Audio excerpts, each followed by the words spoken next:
Chapter 20. He wouldn't be castrated if he took care of his defenses, but that was far from enough. Even if he wasn't a match for Cathouse Bunny Maru, he had to regain some of his dignity.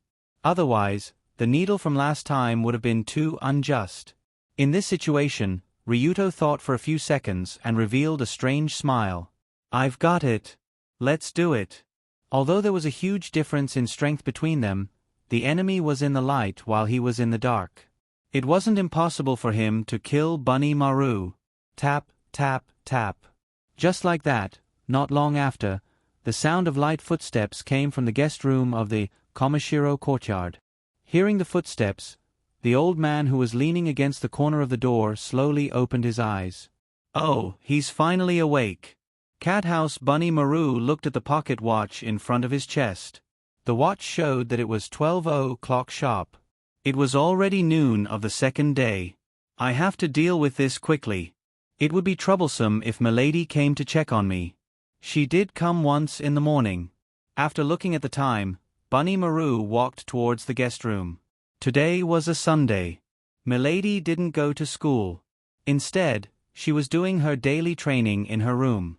As the future vegetarian king, the things that Kanzaki-colored glaze needed to learn were far beyond what normal people could imagine.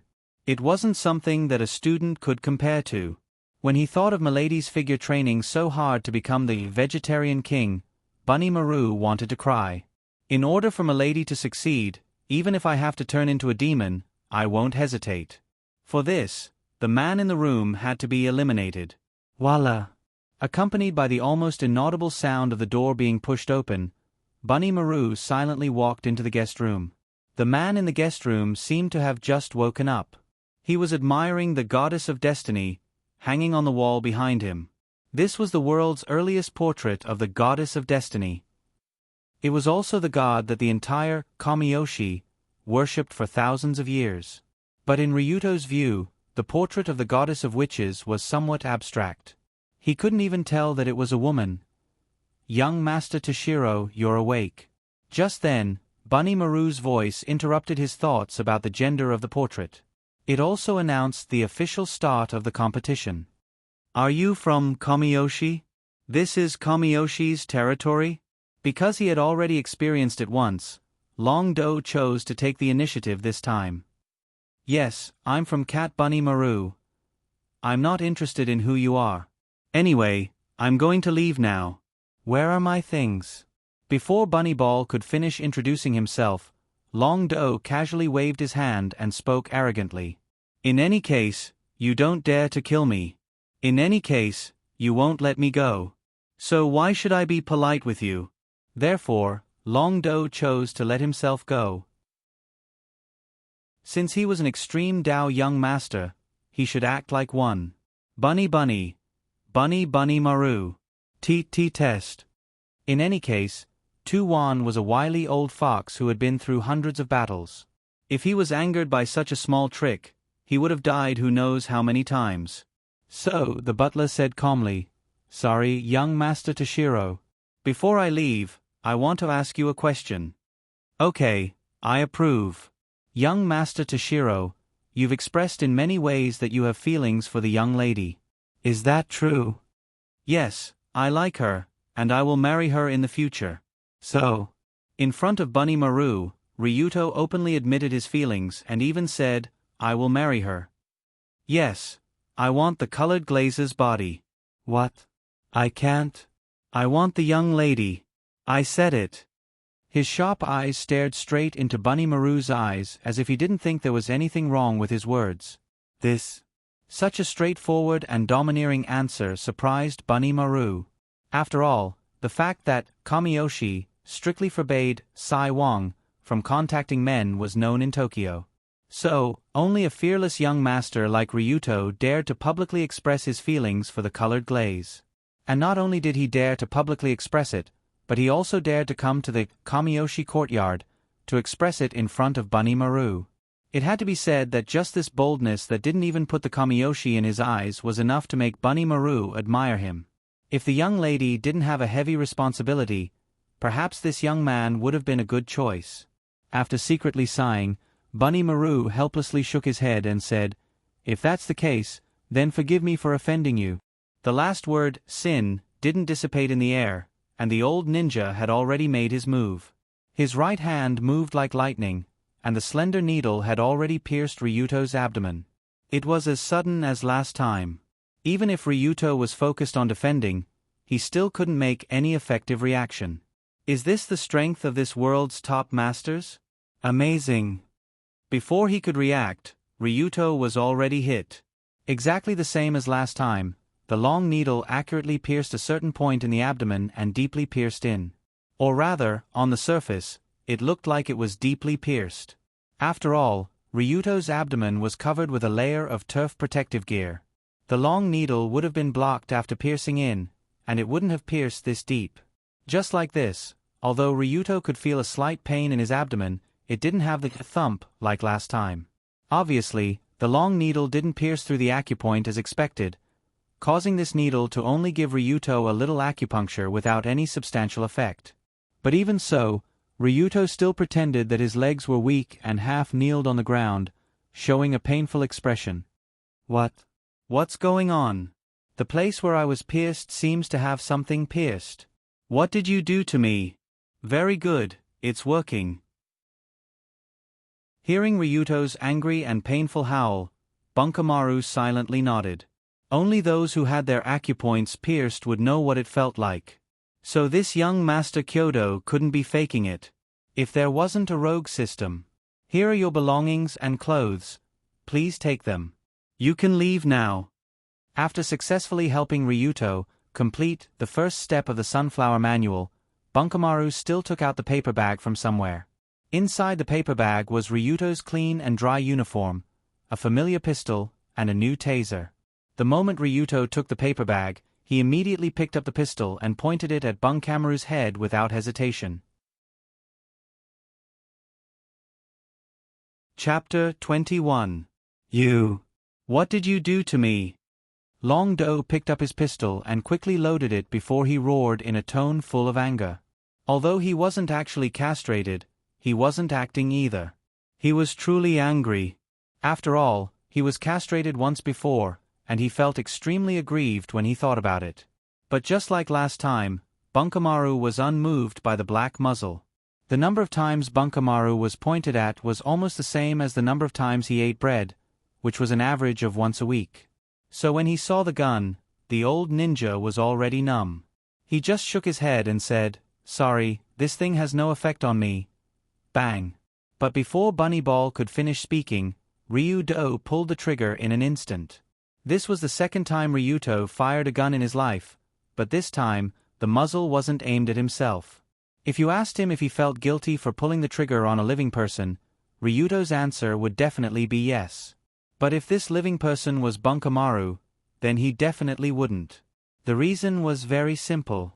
Even if the distance between the two of them was only 1 meter, this shot would not hit the target.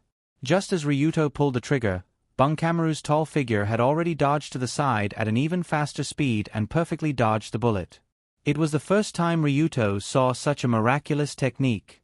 It could only be described as gorgeous. The bullet immediately penetrated the wall and created a visible hole on the neatly decorated wall. The sound of the explosion spread in all directions, allowing people who were far away to hear the commotion. I was careless. I didn't expect him to actually shoot without hesitation. Although he returned the gun to Ryuto, Bunkamaru didn't think he would dare to do so. After all, this was the Kanzaki family's residence. Only an arrogant person would dare to open fire in someone else's home base.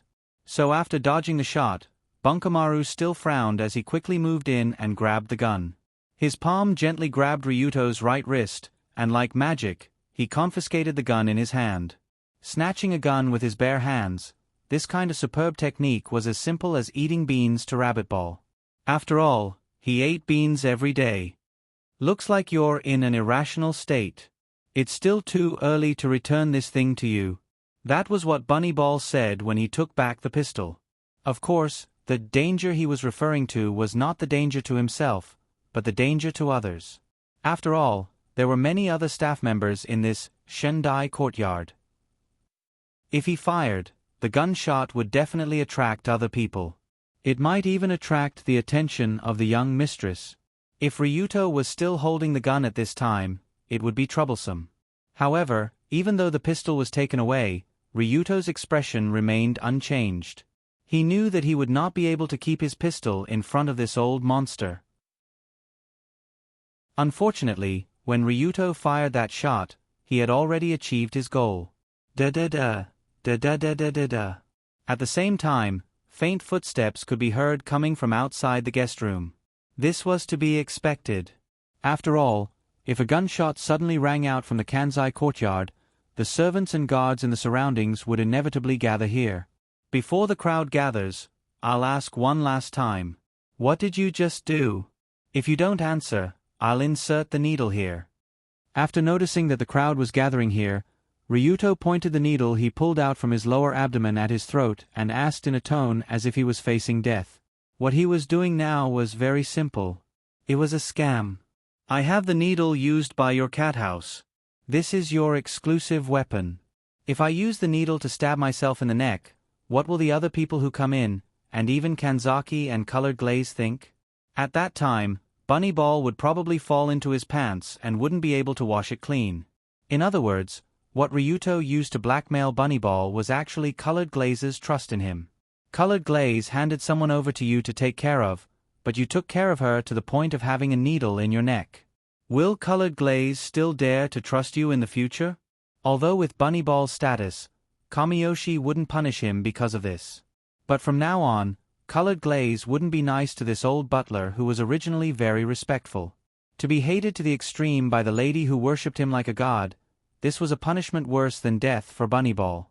So he immediately raised his hand to signal Ryuto to calm down and said with an obviously emotional tone, "Wait, don't be impulsive. Let's talk things over." But Ryuto ignored him and started counting down. 3, 2. I'll talk. Actually, I made you lose part of your male function, but it can be recovered, so don't worry. Helplessly, Bunny Ball could only slowly tell the truth. Don't go crazy. Please don't go crazy. Bunny Ball explained while focusing all his attention on Ryuto's hand. Bunny Ball was rarely afraid of someone in his life. But now, he was really afraid. He was really afraid that Ryuto, this madman, would stab him in the neck. There were many scoundrels who pointed their weapons at others to threaten them, but it wasn't common for a madman to point his weapon at himself to threaten others.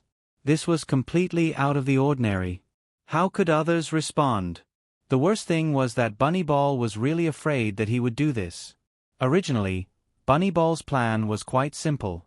It was to gently stab Ryuto and then kick him out. Even if Ryuto found out that he couldn't get hard for some reason, it would be a long time later. Bunny Ball naturally didn't need to worry about the lady blaming him. But now, it was different. After Ryuto was injected with the needle, he did all sorts of unexpected actions like a madman, which made Bunny Ball feel unprepared.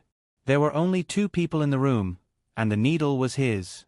If Ryuto really pierced his neck, Bunny Ball wouldn't be able to get away with it. No matter what, Ryuto couldn't die here. He couldn't die under Bunny Ball's needle. Otherwise, his reputation as the guardian ninja would be ruined in an instant. But after hearing Bunny Ball's explanation, this young master sneered, "It can be recovered, so I'll let it go? Then wouldn't I have been injected with 2 needles for nothing? Is this guy planning to extort me?" The hidden meaning in Ryuto's words was naturally understood by someone as experienced as Bunny Ball. "I can't let it go for nothing, but you have to give me some benefits as compensation." Bunny Ball took a deep breath and gritted his teeth. "Just say it. What do you want?" "I want you to do me a favor. This favor doesn't go against justice or morals, but you'll definitely get it when I ask you to come."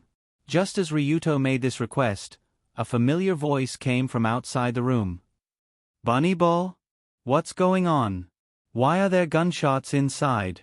Amidst the chaos, Kamiyoshi's lady, Kanzaki Colored Glaze's voice was like the sound of nature.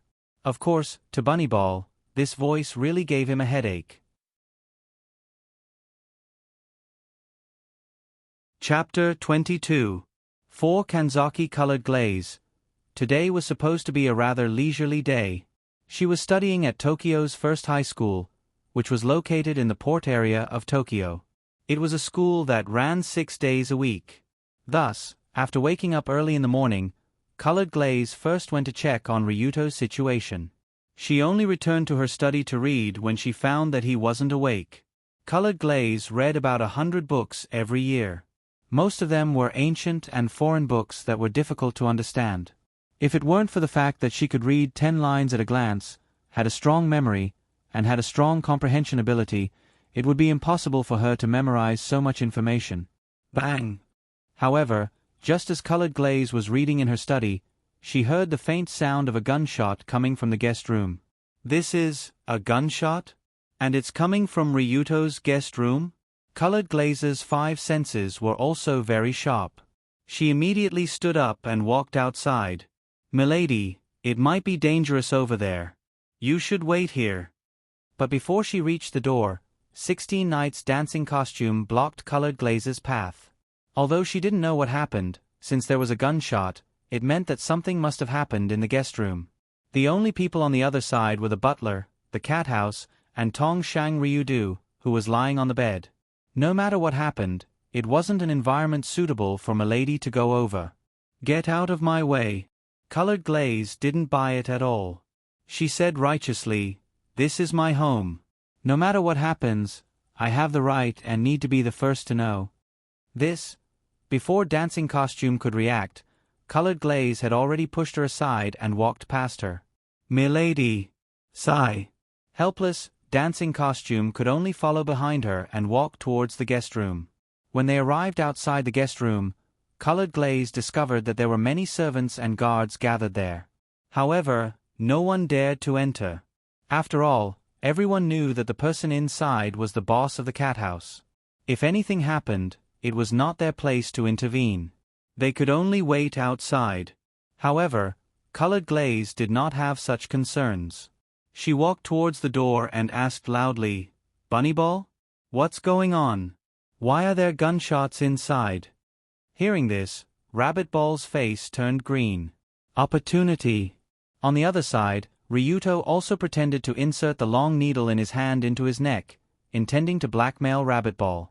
Seeing that eldest miss was about to push open the door and barge in, Rabbitball finally couldn't bear the torment and chose to surrender. "All right, I promise you." Although it was only 5 words, they were the most painful words Bunnyball had ever said in his life. A man's promise is worth 1,000 gold, and a guardian ninja is even more so. Helplessly, Rabbitball could only agree to Ryuto's request and do something for him. With this old butler's strength, the range of things he could do was really wide, almost the same as origami.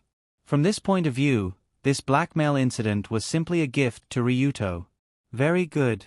Seeing that Rabbitball finally admitted defeat, Ryuto also put away the long needle in his hand. Voila! Just as Ryuto put away the needle, Colored Glaze also rushed in with the dancing costume. "You two, what's going on?" Originally, when she heard the gunshots, Colored Glaze thought that Rabbitball and Ryuto probably had a conflict, even to the point of using weapons. Who knew that the moment she entered the door, Colored Glaze would be shocked by the strange scene in front of her. Because these 2 men, who were fighting to the death, were now standing side by side in front of the painting of the goddess, having a friendly yet strange conversation. "Young Master Ryuto, what do you think of this painting?" Rabbitball reached out his white-gloved hand to the painting on the wall. The goddess of witches on the painting was shining on this old butler. "Very good." Ryuto put his hands behind his back and posed like a connoisseur. "How is it good?"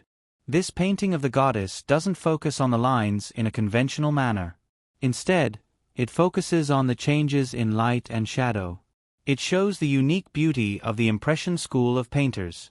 It's a good painting that's at least 100 years old. Your comments are quite accurate. Although this painting was drawn by a painter from the Great River Painting School, and in fact, it was drawn yesterday, the ink on it hasn't dried yet. Is that so? Ha, but La Rabbitball is also someone who knows the art. Not bad, not bad. Suddenly, Long Do revealed a happy smile. He didn't feel any shame at being exposed for spouting nonsense just now. What are these 2 doing? Are they crazy? Colored Glaze originally thought that she would see a fierce battle between the two, but in the end, they were just flattering each other? Moreover, this bragging was a little too despicable. How shameless! At this moment, the two of them also turned around and looked at Miss Leoli. "Miss, your old butler is really interesting. I admire him."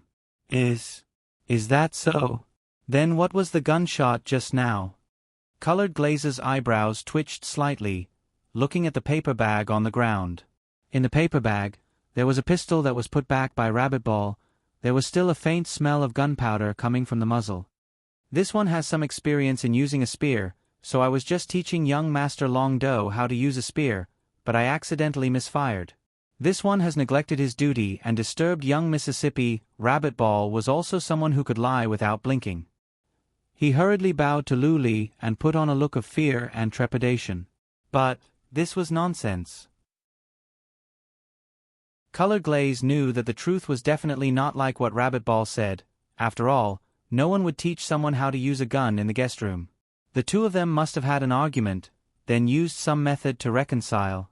No, just reconcile in front of me? Although she didn't know what the two of them were doing, Colored Glaze couldn't pursue it for now. After all, looking at their expressions, they definitely wouldn't tell Colored Glaze the truth. Therefore, she immediately waved to Ryuto and said with a smile, "Ryuto classmate, you must be hungry.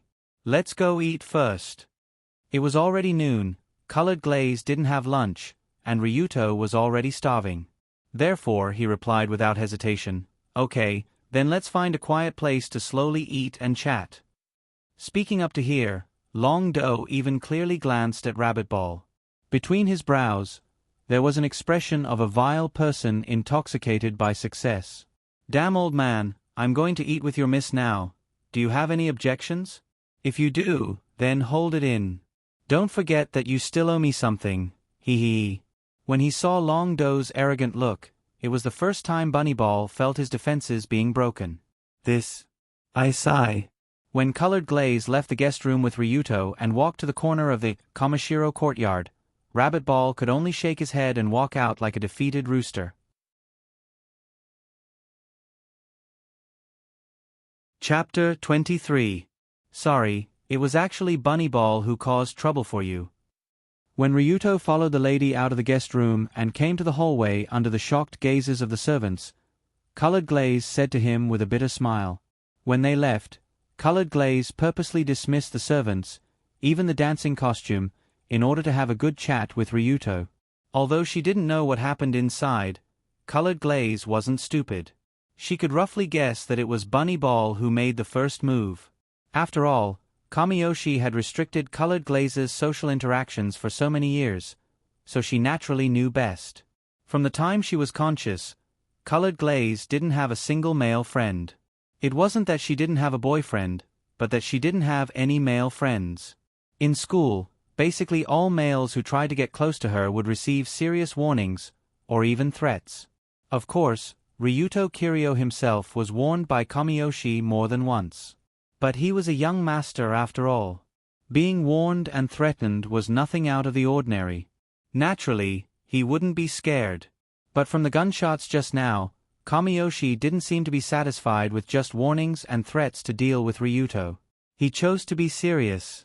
However, Ryuto replied with a smile, "Actually, the old butler only gave me a slight warning to not have any close contact with you. There's nothing else to be unlucky about." As the person who actually took advantage of the situation, Ryuto didn't plan to backstab Bunny Ball.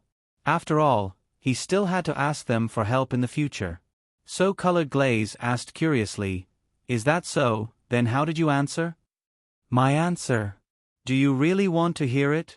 Speaking until here, Ryuto revealed a slightly teasing smile, although it looked more like a sinister smile. "Say it, we are partners now. There's nothing that can't be said. I like you, and I will definitely marry you in the future." Before Ryuto finished his sentence, Colored Glaze slipped and fell on the ground in the hallway. This. I asked you to say your answer, not to confess, and what do you mean by you will definitely marry me? The moment Colored Glaze fell forward, she felt her blood pressure rapidly rise, and a gush of blood rushed to the top of her head, causing her to fall on the ground. But before Colored Glaze fell to the ground, a strong arm already picked her up in the air. With Long Do's current physical strength, it wasn't a big problem for him to pick up the lady who had fallen next to him. Moreover, Lioli was really light. Although the woman's body wasn't particularly petite, it was as if she had no bones, and felt soft. This is probably the second time, but this time, it's not because of low blood sugar. After hugging her slender body into his embrace, Long Do gently smiled and whispered into her ear. When Colored Glaze was hugged, she felt her breath stop for a few seconds. A warm and masculine male scent, solid and reliable shoulders and chest. Last time, when she fell into Ryuto's arms in the warehouse, it was because of dizziness that she couldn't feel clearly. But this time was different. After all, Colored Glaze's mind was completely clear. After so many years, it was the first time she was so close to a man her age. As a result, when Luli steadied herself, her face had already turned red like a big, cute apple. Of course, this panic only lasted for a few short seconds. After taking a deep breath, Colored Glaze turned her head and angrily said, "I asked you to tell me what happened. Who told you to confess? Shameless." "I didn't confess. That was my answer to Bunnyball." "You and Bunnyball? You really said that to him?" "Of course, it's all from the bottom of my heart." Whether it was facing Bunnyball in the cat house or Kanzaki Colored Glaze herself, Ryuto didn't plan on hiding his desires. "That's right. I like Colored Glaze, Mrs. What's so shameful about it? A man would admit what he did. Besides, he had tried chopping off heads with a machete, piercing the chest with bullets, piercing the acupoints with long needles, and exploding heads. Ryuto didn't think he had anything to be afraid of. But this time, after hearing Ryuto's statement, Colored Glaze didn't blush. Instead, she couldn't help but sigh. What an unprecedented idiot. It's not like he didn't know the consequences of doing this. After a while, she helplessly said, "Come with me. There are some things I need to clarify with you."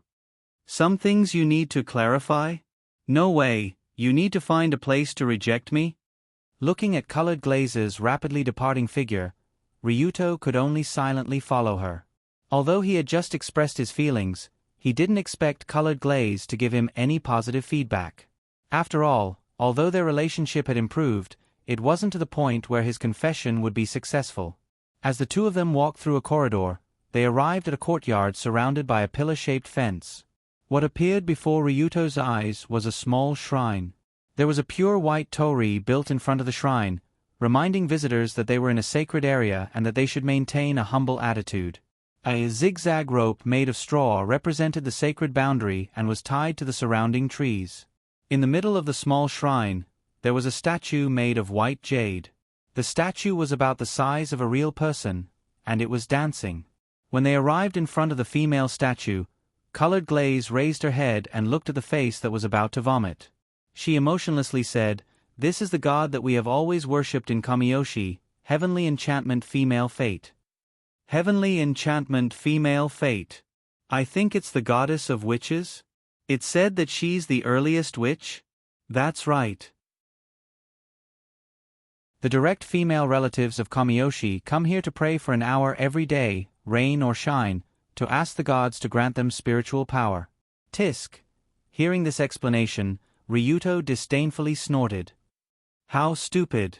Instead of spending so much time praying to dead things, it's better to spend time on yourself. Ah, sorry. Ryuto himself was an atheist, so he naturally didn't have a good impression of this ancient and primitive ritual, but he quickly stopped talking.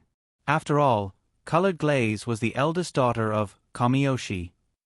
She grew up with these things, so it wasn't good to talk about this in front of her.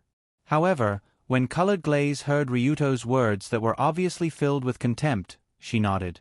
Then she said with an obviously angry tone, "Indeed, praying to this kind of garbage is just a waste of time, a waste of life. It can even be considered slow murder." What? When Long Do heard Lioli scolding him even more fiercely than he did, he couldn't help but be frightened.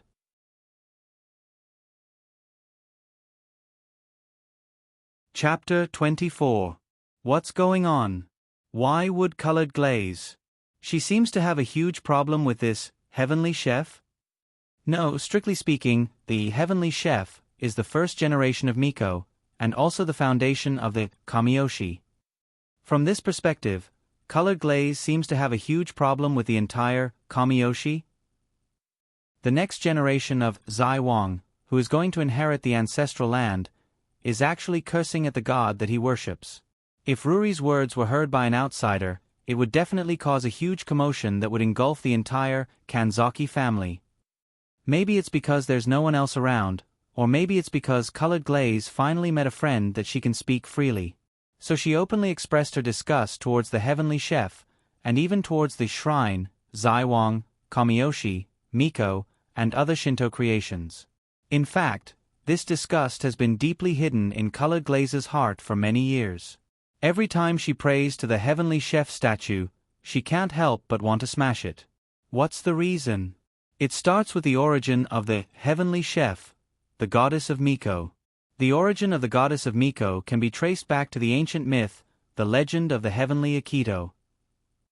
Because the famous god Susanoo ran amok in Takamagara, Amaterasu hid in the heavenly Akito after getting angry, and the world was instantly plunged into darkness. The gods gathered outside the heavenly Akito, but no one was able to get Amaterasu out of there. Thus, someone asked the heavenly enchantress to hold a bamboo leaf and dance on an upside-down bucket. Because she danced too hard, her clothes loosened, and the heavenly enchantress twisted her body half-naked, making the gods burst into laughter. Through this dance, Amaterasu was lured out, and the world returned to light. Because of this, Amaterasu's twisting was considered the origin of the Japanese dance, and it developed into the kagura, used in rituals, and directly gave birth to the Miko profession. Sometimes to the left, sometimes to the right, sometimes to the top, sometimes to the bottom, and sometimes to the bottom. This is what the heavenly enchantress looks like when she dances. Looking at the dancing statue in front of her, colored glaze clenched her fists as she described the charm of the goddess when she was dancing. Obviously, the thing that was sometimes to the left, sometimes to the right, sometimes up, and sometimes down, was definitely not something that should be exposed in public. And the thing that was partly hidden and partly visible under the skirt should not be used to entertain other people's private parts. If one thought about the fact that the heavenly bestowed daughter had to expose these body parts in front of countless people and constantly twist and turn to make others laugh, this scene was really not very elegant. After hearing the origin of this statue, Long Do couldn't help but open his mouth wide. Wait a minute. Was this really a god?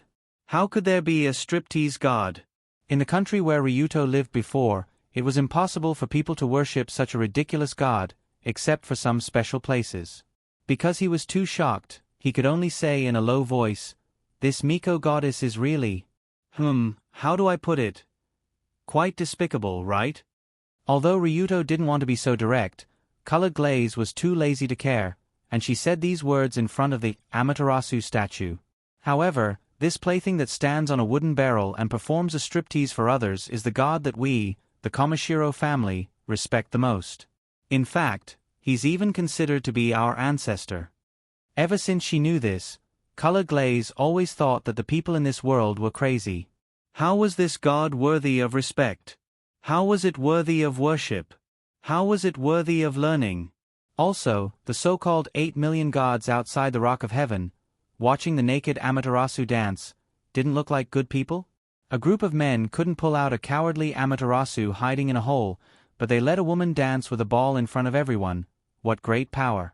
Whenever colored glaze thought that the Amaterasu she learned from a young age had such an origin, she couldn't help but want to vomit. The more she learned about the Shinto religion, the more she felt that the gods in it were all bad people.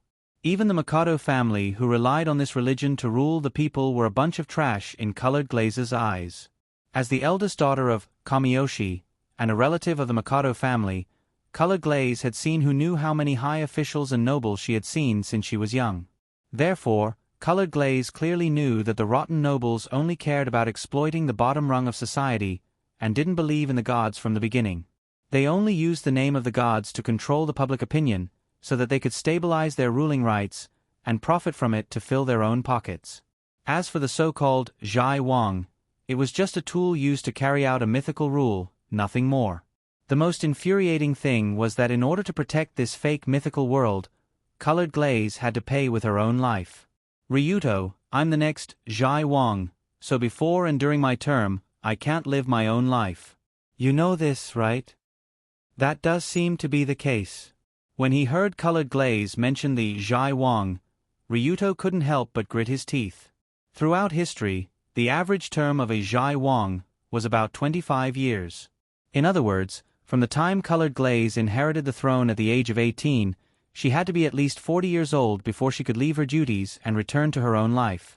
In these 25 long years, she couldn't fall in love, couldn't get married, couldn't go abroad, couldn't travel, couldn't. There were too many things she couldn't do. Poor embroidered family's daughter, lying alone beside the lamp and ancient Buddha. With Colored Glaze's personality, she definitely wouldn't be willing to squat in a cold temple like this for 20 years. Especially when she saw the reason for all this, and understood that everything she did was meaningless, and that she was just putting up a peaceful front for a group of rotten people. At this time, Ryuto could feel the thick hatred from this young lady. She had hatred in her heart, hatred for the Kamiyoshi, hatred for the Mikado and the other ruling classes, hatred for the Shinto religion. After spilling out all the hatred in her heart, Luli seemed to heave a sigh of relief. The grievances that had been suppressed for so many years were also released quite a bit.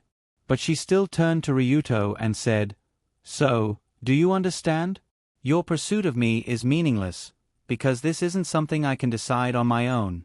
Stop now, before it's too late." After going around in circles and saying a lot of things, Colored Glaze still returned to Ryuto's feelings for her, hoping to dissuade him from his irrational behavior. After all, if Ryuto continued to pester her, the Kamiyoshi, and even the Mikado wouldn't sit still. At that time, it wouldn't be as simple as letting Bunny Ball poke him with a needle. After all, in the eyes of those in power, a human life was worth less than an ant.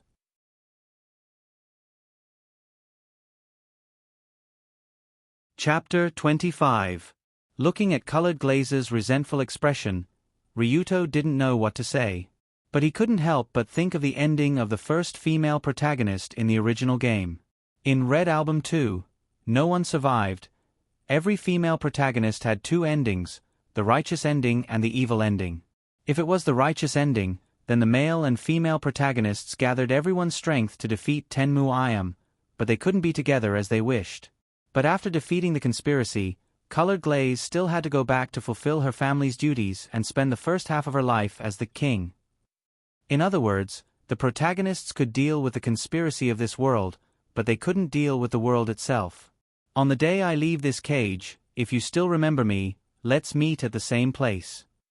In the last scene of the game, after leaving this sentence, the young lady slowly walked towards the crowd that came to greet her. At that moment, her back looked no different from a prisoner in prison, except this cage was plated with gold. After that, the game came to an abrupt end, leaving a half-open ending. After more than 20 years, would Colored Glaze and the protagonist meet again? Could they cross a quarter of a century and continue their relationship? Many people thought the answer was yes. No matter how long they were apart, they wouldn't forget each other. But Ryuto couldn't accept this ending. Why? This was too humiliating. More than 20 years, and it was the most golden 20 years of his life, gone just like that. Originally, they were in love, but they had to wait until they were in their 40s. After they were old, they could only be together with the person they liked. Was this a happy ending? In comparison, the other Evil Path ending was much more pleasant. In the end, the protagonist fell to Tenmu Iam's side and became the king of the new world. He killed the Mikado and Kamiyoshi and took Colored Glaze into his harem. Although this ending was rather evil and led to the deaths of many humans, it was surprisingly well received by the players. The reason was very simple. Many players were probably resentful of this rotten world and hoped that the protagonist would be able to take revenge. However, the world that Ryuto was currently in was not a game, but another reality based on the game world. In this real world, everyone was a living being. They were not just paper figures made of data and pictures. Therefore, when he saw Colored Glaze's complicated and helpless expression, Ryuto felt even more shocked and angry than when he saw the game's ending. From an objective point of view, since Colored Glaze had enjoyed the benefits of being born in Kamiyoshi, she had the responsibility to contribute something. This was understandable. But sometimes, human emotions were hard to judge from an objective point of view, especially when something happened around you, or happened to someone you liked. Very well, I've decided. So after pondering for a few seconds, Ryuto raised his head, walked to the statue of Heavenly Enchantress, and said in a firm tone, "You finally decided to return to a normal life and no longer have anything to do with me?" Hearing this, Colored Glaze finally breathed a sigh of relief because she knew that this was actually the best choice for both of them. But Long Do shook his head and smiled. "I've decided to get you. No matter what trouble I encounter, I won't hesitate." What? Does this guy not understand human language? Suddenly, Colored Glaze's face showed a dumbfounded expression. At first, she thought that Ryuto was just a big idiot. Later, she found that this person seemed to be quite smart. Now, she found out that he was still a big idiot, the kind that was incurable. Do you know how much trouble you will encounter here? How many people will stand in front of you? It doesn't matter. If there are, just throw them into the Tokyo Bay to feed the fish. The Tokyo Bay is big enough to accommodate so many people. They can also fatten the fish and make some contributions to the fishing industry. Your way of thinking is simply lawless. Lawless? That's right. By the way, miss, you seem to have forgotten who I am? With that said, Ryuto easily picked up a sharp stone from the ground and walked toward the statue of Heavenly Enchantress. As he walked, he smiled and said, "I'm the next leader of the designated violent group, Rulon Group. I'm an extreme rogue. Who understands what you're talking about?" As everyone knew, there were two types of extreme gangs in Japan. The first was the violent group, and the second was the non-violent group. The violent group was the traditional extreme gang. They did everything. It could be said that they were a group of rotten people wandering on the edge of prison. The second type of non-violent group was usually a semi-legal organization that operated a company through unorthodox means or open nightclubs and other facilities to make money by skirting the edges. Ryuto's Rulon Group belonged to the scope of the violent group. It was a designated violent group that was targeted by the police because of its numerous crimes. This designated meant that it was a thorn in the eyes of the authorities. It meant that it needed to be strictly controlled. It was equivalent to the rogue superstar Yanko Star in the violent group. That's right, Ryuto Kiryu, was the man who had become a Yanko Star. In the future, no matter what Ryuto wanted to do or work, he would be strictly watched because his background was dark from the day he was born. Compared to ordinary people, from the beginning, it was difficult for this identity to have a normal life. So, since it was like this, then he might as well play big. Under Colored Glaze's shocked gaze, Ryuto used the sharp stone in his hand to scratch the head of the Heavenly Eye Female Fate statue, leaving a long scar. This Heavenly Eye Female Fate statue was the most precious treasure of Kamiyoshi. It was carved out of the highest quality white jade and had been passed down for more than 1,000 years. Its value could not be measured by money. But Ryuto did not hesitate to draw a big X on the face of the goddess of witchcraft. This act of not showing any respect to the gods and Buddhas, and even writing on the face of a god to pee, if other people in Kamiyoshi saw this, they might catch Ryuto and drown him in a pig cage. But fortunately, there was no one around. Other than the trembling 16 Knights dancing costume who was hiding in the dark. What's going on? Is there something wrong with this person's brain? Dancing Costume was only following Bunkamuru's order to prevent Ryuto from doing anything inappropriate, but she unexpectedly saw such a shocking scene. That wasn't the end of it. What Long Do said next almost made her faint on the spot.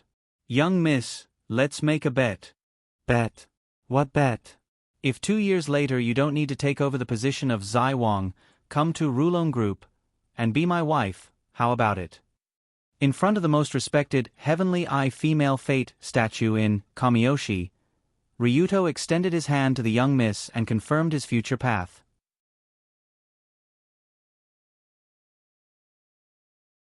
Chapter 26. Kanzaki-colored glaze was currently 16 years old and there were still 2 years until her coming-of-age ceremony. After she graduated from high school at 18 years old and her coming-of-age ceremony was over, she would immediately become the House King and become a caged bird. At this moment, Long Do said these words in a very domineering manner, or rather, he made such a bet. "I'll bet with you that you won't become the House King in 2 years. If I win the bet, then you'll marry me and become the wife of the group leader." Without a doubt, this was a very domineering bet. Ryuto didn't even say what would happen if he lost the bet. But even if he didn't say it, both sides knew what would happen if they lost the bet. From what Ryuto wanted to do, if he lost, he would definitely be gone. What was there to talk about? After all, what he was doing now was equivalent to becoming enemies with the 2 largest forces in the game. In the game, there were only 2 main forces. The Kamiyoshi, that was backed by the country's forces led by the emperor. The Tenmu group, that had been hiding in the dark for many years and had infiltrated every corner of the game. And the protagonist could only join one side in the story and become enemies with the other side in order to obtain the final victory. However, Ryuto didn't seem to want to join either side. If he wanted to save the colored glaze, he had to suppress the Kamiyoshi. But Ryuto didn't want to borrow the power of the Tenmu group. After all, he couldn't forget that Ayam had planned to feed him to the fish yesterday. So, Ryuto planned to take the third path, a path that didn't exist in the game. He didn't want to rely on either side. He would even fall out with both sides in the future and become a true third party. If he was alone, Ryuto wouldn't be able to do this no matter what. But fortunately, Ryuto still had the Rulon group, so he wasn't fighting alone. This extreme force was only a medium-sized organization in the world of the original work, and it couldn't influence the situation at all. However, as a glorious transmigrator, Ryuto naturally had the confidence to develop this organization into a behemoth that could challenge Kamiyoshi and Heavenly Eye Group. It was precisely because of this confidence that he dared to propose this 2-year agreement to Colored Glaze. From an objective point of view, Ryuto's confidence was not unfounded. Unfortunately, Colored Glaze didn't know this, so in her eyes, Ryuto was a big fool who sacrificed himself for love.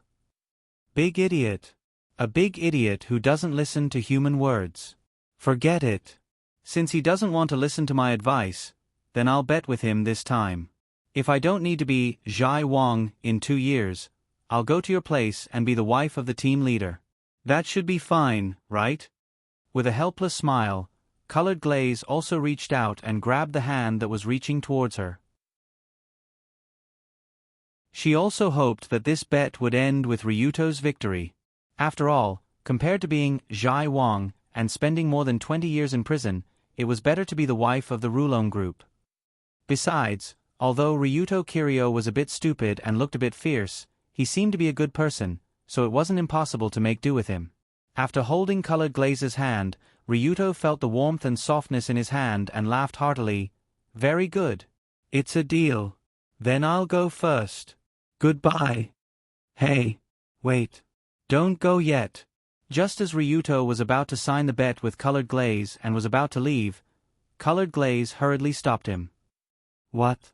You don't want me to leave? Don't want me to leave. You made the statue look like this.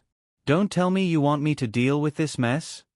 Suddenly, Colored Glaze reached out and pointed at the statue and put on an attitude of, deal with the trouble you caused, don't think about taking the opportunity to leave. Ugh. After looking at the jade statue with a big X drawn by himself, Ryuto was stunned for a while. In fact, he just did that just to follow the atmosphere and prove to Colored Glaze that he had the determination to fight against Kamiyoshi. He didn't expect that after acting cool, he would have to personally clean up the mess. Therefore, in the next few hours, Ryuto squatted next to the jade statue and used sandpaper to carefully polish the face of Zhai Wang, trying to smooth out the big X. How should this scene be described? Although the action of scratching the face of the statue is very cute, the way you desperately polish it is really embarrassing. What a big idiot. Don't you think about the consequences when you do something? But this kind of person is quite interesting, hee. He looked at Long Do, who was sweating profusely as he polished the face of the statue. During the whole process, Colored Glaze was eating the cake sent by Dancing Costume while sitting on the side and appreciating it with a smile. After this happened, Ryuto's "the wind is blowing and the water is cold" momentum naturally disappeared. When he finally walked out of the Kamishiro courtyard, with sweat all over his body, this young Master Kyoto looked like a plumber who had just fixed a water pipe and was covered in sweat. Are you kidding me? Don't other people leave the scene after making a big promise with the female lead? Why am I in such a mess here? After sighing, Ryuto lamented the unfairness of the heavens while ordering his 2 men in black to drive the car back to the Rulon group. Now, in addition to the tightly tied-up Yamamoto and the 3 hit men leaving with Ryuto, there were also the 2 bodyguards who were caught yesterday. Yes, the 2 who like to play tortoiseshell and watch wrestling movies.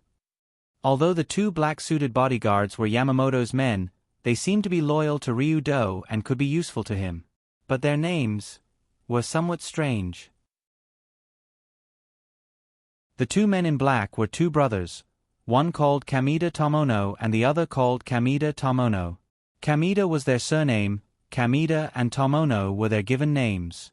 Every time he heard their full names, Ryuto wondered if their parents had a screw loose, otherwise, why would they give them such weird names? But from their names, the 2 brothers were indeed very suitable for tortoise binding and wrestling. Tomono, drive back to the Rulon Group headquarters. Young master, I am Tomono, Kamida is on the side. Sorry, let's go, Tomono.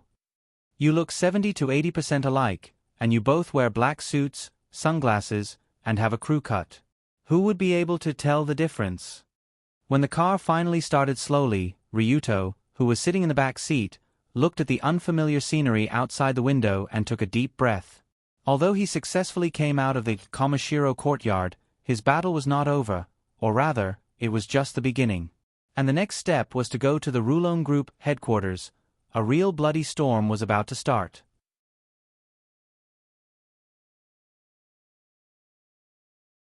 Chapter 27. For the people who lived in Tokyo, Kamichiro was a place that most adults knew. This was a city that never sleeps after nightfall.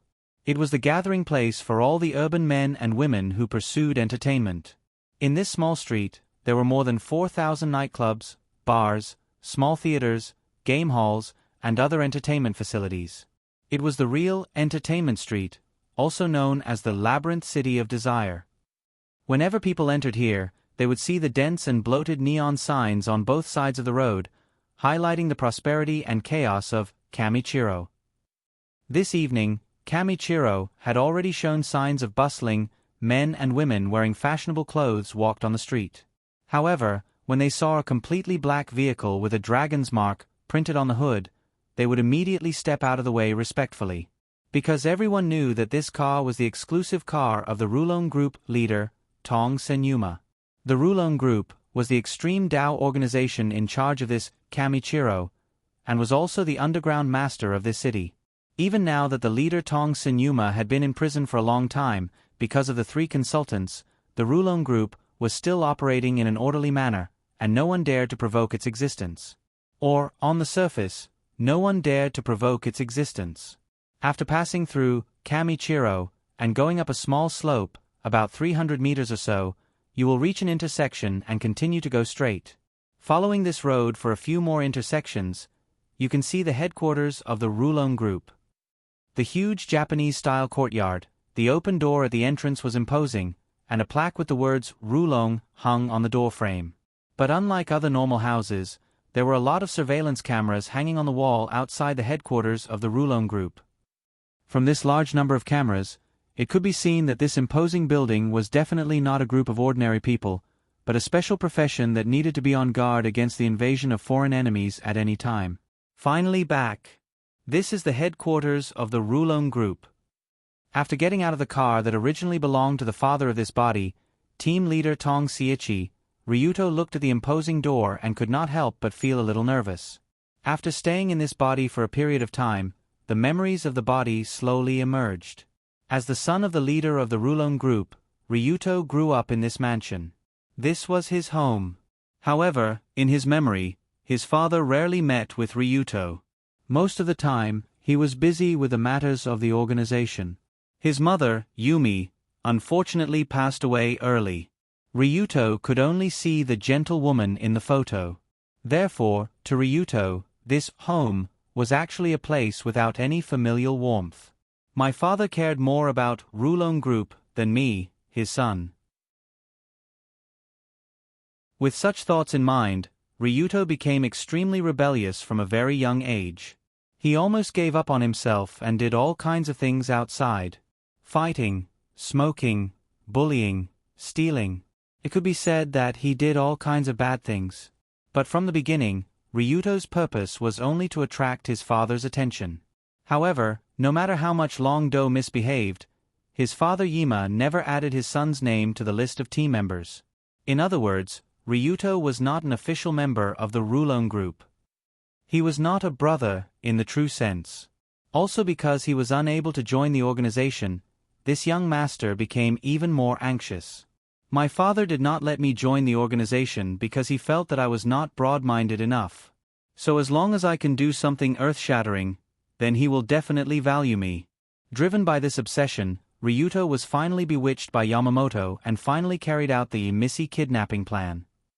And this young master's fate was to be beaten half to death last night, then tied to a stone and drowned in the Gulf of Tokyo. Until his death, he was not recognized by his father and was not allowed to join the organization. How should it be said, in the game, Ryuto Kiryo's character was undoubtedly disgusting. But when Ryuto learned about his past, he felt that this guy was just a hateful and pitiful unlucky guy. Seeing the young master standing at the door and staring at the plaque, Kawaii-nen asked in confusion, "Young master, why are you standing at the door and not going in? Weren't you in a hurry before?" "Ah. It's okay, carry those guys, let's go in." When he realized that he seemed to be standing in a strange place, Ryuto hurriedly strode into the door. "Ryuto Kiryo, go in peace, next. Leave it to me." Creak, accompanied by the slight sound of the door being pushed open, Ryuto walked into the front door of the Rulon Group, with two men carrying 2 bags on their shoulders. After entering the door, a Japanese-style courtyard appeared, with magnificent rockery and a pond, and a row of big trees planted along the wall was quite imposing. After seeing Ryuto, many servants and organization members also greeted him in a respectful tone. However, Ryuto just nodded slightly to them, but his eyes looked at the courtyard in the north of the mansion. The courtyard over there was where the 3 consultants of the Rulon Group usually lived. That's right, the first thing Long Do did when he got home was to look for the 3 consultants and tell them everything that had happened last night. After all, among the 3 consultants, there was a traitor like Sakata Minoru. If he didn't get rid of him, Tenmu Iam's hand would still reach out to the Rulon Group. At the same time, one of the 3 consultants that Ryuto missed, Sakata Minoru, was sitting in the room smoking a cigarette. He held his chin with his hand and was thinking about something. Sakata was a middle-aged man who always had a smile on his face, so much so that his facial muscles were stiff from smiling too much. He was short and chubby, and he didn't look like a brother of Hwagi-do. But insiders knew that this uncle, who was always smiling, was actually very scheming and ruthless. Hidden under the smiling mask was a black heart that was as black as coal. However, Sakata Minoru gave off a rather irritated feeling today, and those who had been with him for a long time could tell. And he naturally had a reason to be irritated, because the men he sent out last night included Yamamoto and the 3 Southeast Asian assassins. If the plan was successful, Sakata should have received the message Ryuto is dead soon, but he didn't. Then there was only one answer, and that was, the plan failed because of some obstacles, and Yamamoto and the others might have been killed, or worse, directly fell into the hands of someone else. Boss Sakata, young Master Ryuto just came back. Just as Sakata was thinking about what to do next, a loyal subordinate opened the paper door and said to him in an urgent tone.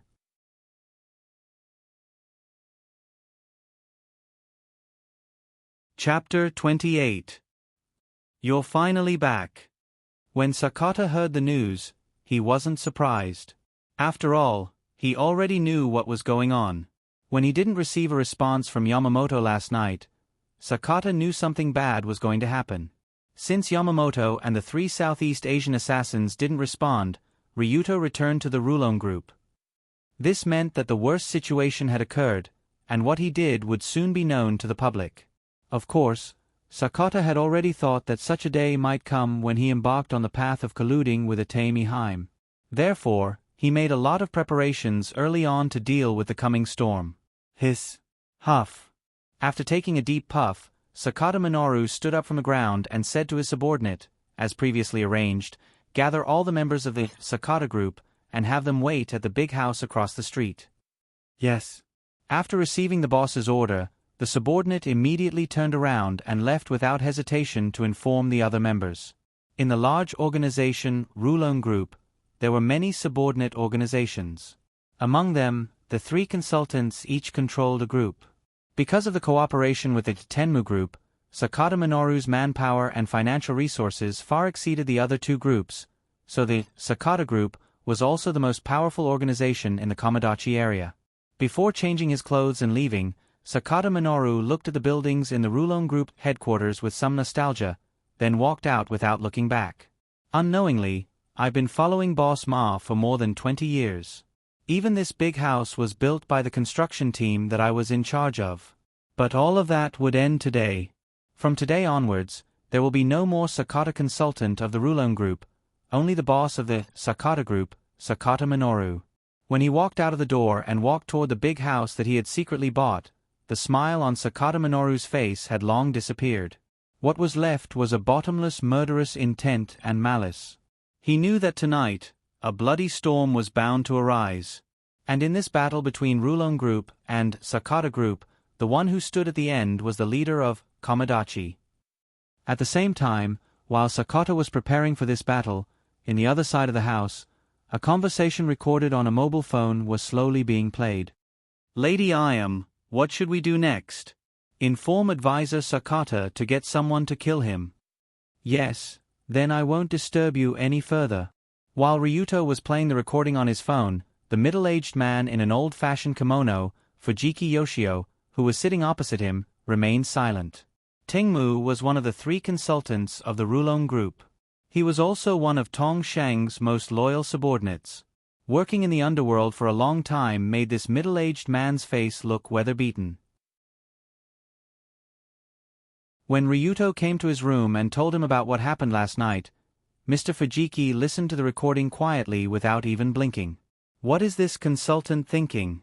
From his expression, Ryuto couldn't see Fujiki's attitude toward this matter. Judging from the current situation, there was enough evidence to accuse Sakata of colluding with outsiders. Yamamoto's recording was enough to prove that Sakata and Ayam colluded. As for the 3 Southeast Asian killers, as long as they followed the account of the money transfer and the usual contacts, they would be able to find clues related to Sakata. But after listening to the recording, Fujiki fell into deep thought for a few minutes.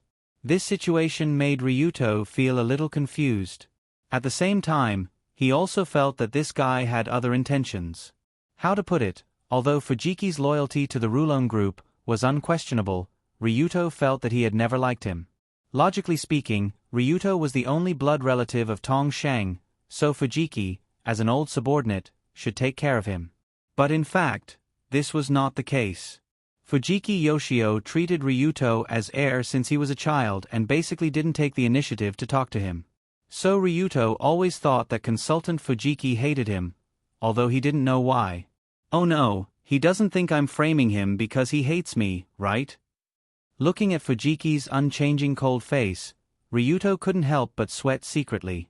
However, after 5 minutes, Fujiki raised his head slightly and looked at Ryuto sitting across from him. He slowly said, I understand what you said. Sakata colluded with outsiders. This is an undeniable fact. Aha. Good, then what should we do next? When Ryuto heard Fujiki's answer, he couldn't help but breathe a sigh of relief. Then he smiled. Unexpectedly, Fujiki said without hesitation, Next, you go back to your room first. And then, take a shower, change your clothes, make a glass of milk, drink it, and have a good sleep. What about the next day? When you wake up the next day, everything will be over. Under Ryuto's incredulous gaze, Fujiki described in a firm tone. This plan sounded very easy for Ryuto. Ryuto didn't even have to do anything at all.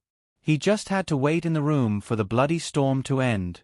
But after a few seconds, the expression on the dragon head's face changed from confusion to anger, and then he stood up abruptly. He said to Consultant Fujiki in a serious tone, "What do you mean by this? Are you going to leave me alone?" "It's not that I want to leave you alone, but you're not a member of the Rulon group from the beginning, and you shouldn't have gotten involved at all." Although facing the young master's angry expression, Fujiki's words were still firm. There was a rule in extreme Tao that could never be violated. That was, the matters of the underworld must be solved by the underworld, and it must not involve ordinary people. At this time, Ryuto, who was not written on the Rulon group plate, was the ordinary person who should not be involved. However, after hearing Fujiki's words, Ryuto was so angry that he laughed. "I shouldn't have gotten involved? Sakata already made a move on me. If it weren't for my good luck last night, I would be fish feed in Tokyo Bay now. So Sakata violated the rules, and we will punish him. You don't have to worry about this." When Fujiki looked at him like he was an outsider, Ryuto instinctively felt a strong sense of discomfort. When Kirishima Kazuma refused to let Ryuto join the organization, he also looked at him with the same gaze, at his son. So Ryuto gritted his teeth and said angrily, "Are you underestimating me too much? Do you think I'm not qualified to be involved in the Rulon group affairs?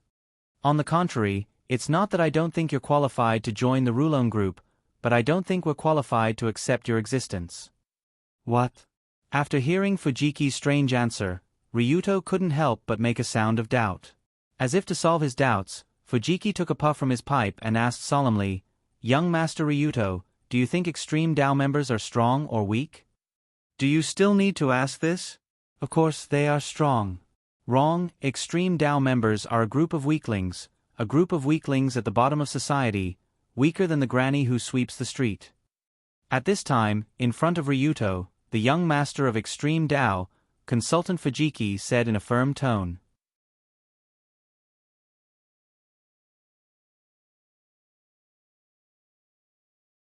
Chapter 29. Many people had a serious misunderstanding about the occupation of extreme Tao.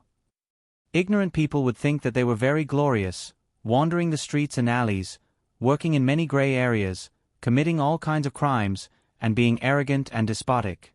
However, in the eyes of old people like Tang Mu, extreme Tao was a garbage occupation that would inevitably disappear in the future. It was also the weakest at the bottom of society. Many people couldn't understand why the tyrannical, fierce, and cunning extreme Tao were considered weak. The reason was very simple. It was because from the day you became an extreme Tao, it meant that you were much closer to death than ordinary people. If the average lifespan of an ordinary person was 70 or 80 years old, then the average lifespan of an extreme Tao person was 30 or 40 years old at most. Therefore, those who became an extreme Tao person would die early.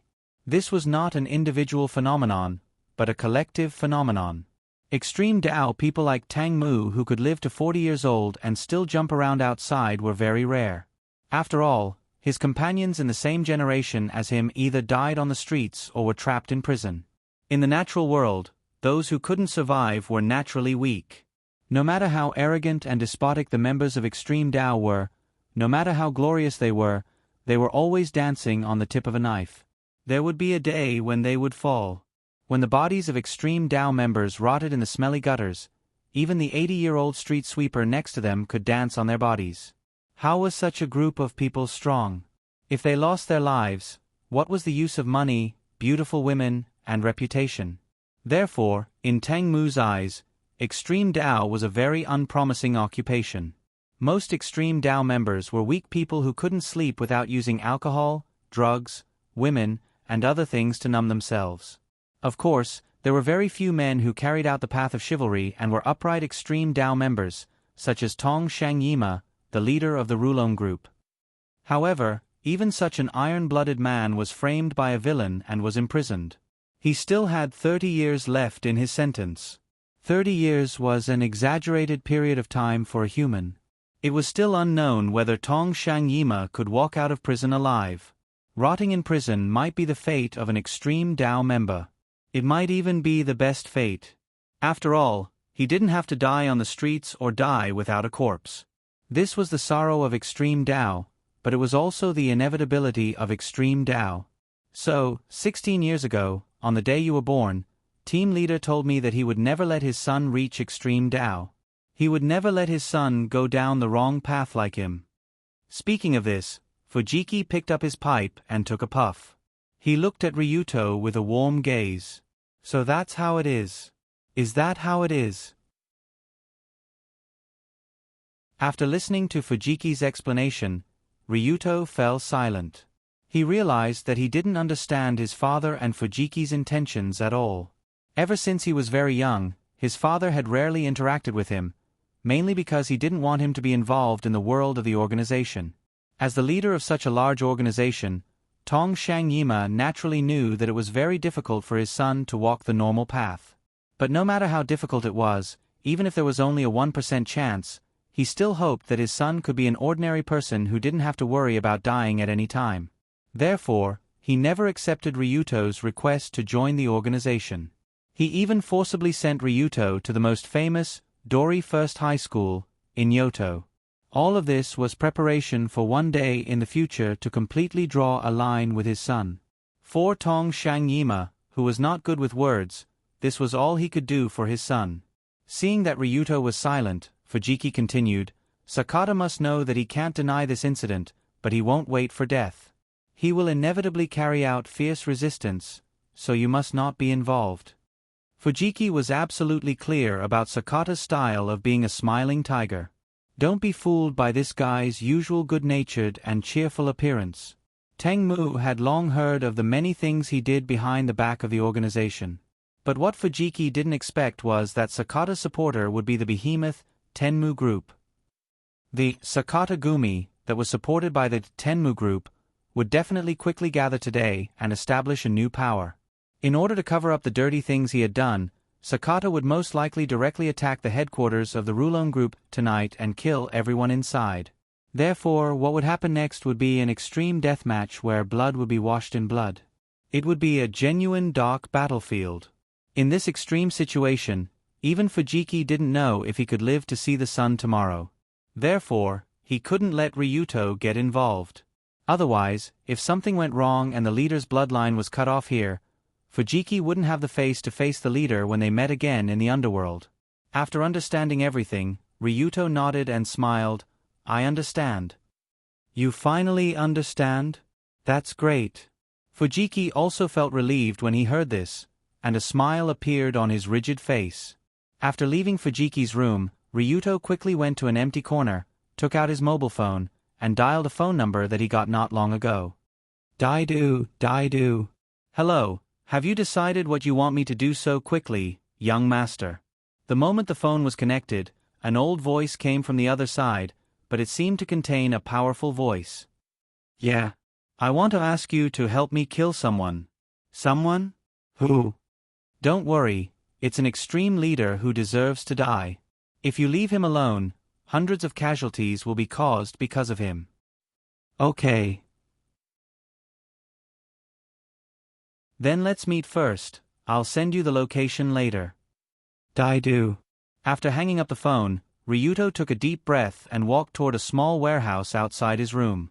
Opening the side door of the warehouse, Ryuto saw the two brothers, Tomo and Kawaki, and 4 figures tied up with tortoiseshell on the ground.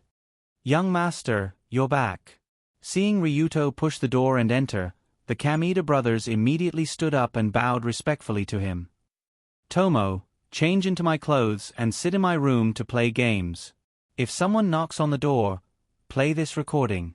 Immediately, Long Do threw the paper bag containing his clothes that he had just taken from the room, along with a small recording device, to the male lead. "Don't bother me. It's so noisy."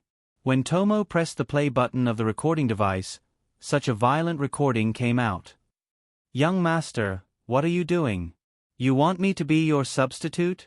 "Yes, Tomo, you will be my substitute in my room. Kawaki, you go and deal with these 3 killers. As for this guy, leave him to me." Looking at Yamamoto, who fell to the ground and was looking at him with fear, Ryuto slowly walked over and lifted the guy's head like a dog.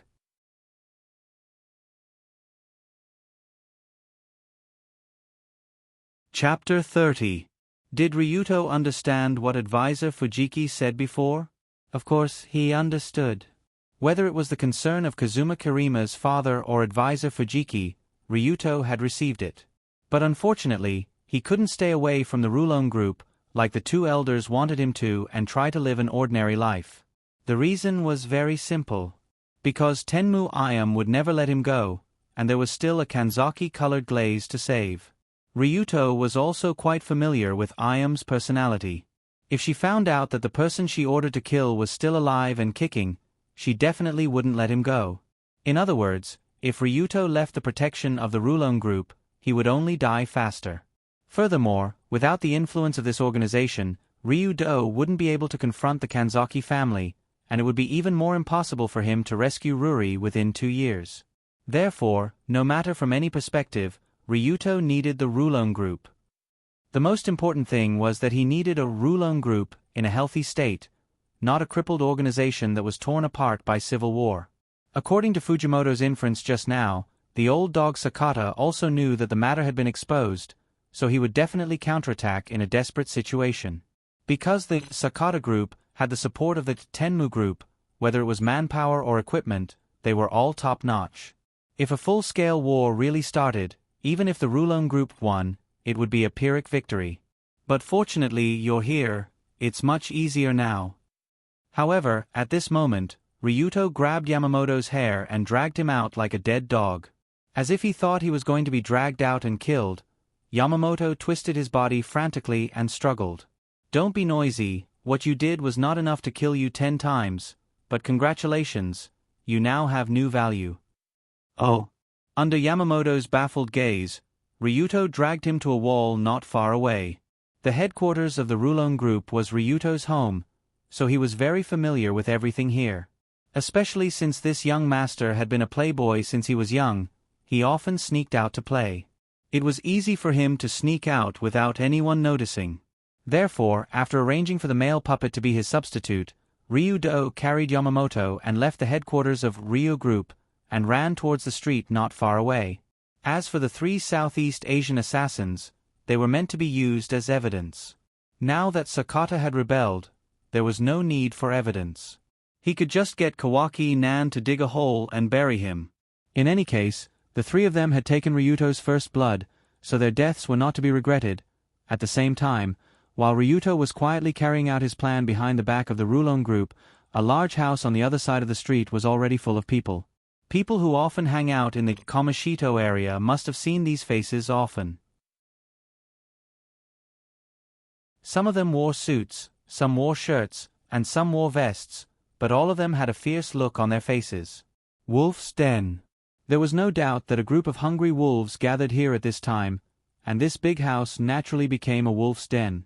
Although it was not complete, these more than 100 members of the Sakata group were the elite forces under Sakata Minoru. However, after the boss gathered everyone, he held a plaque in his hand that shocked everyone. Because on the huge wooden plaque, the words Sakata Group Headquarters were neatly written. As everyone knew, the Sakata Group was a division of the Rulon Group and belonged to the second-level organization. Of course, it could not hang the headquarters sign used by the top level. Unless Sakata Minoru planned to take people out to establish his own gang and leave the Rulon Group. This knowledge was well known to those who had been in the underworld for a long time. So basically, everyone who could come here already knew the purpose of the boss when they saw the plaque.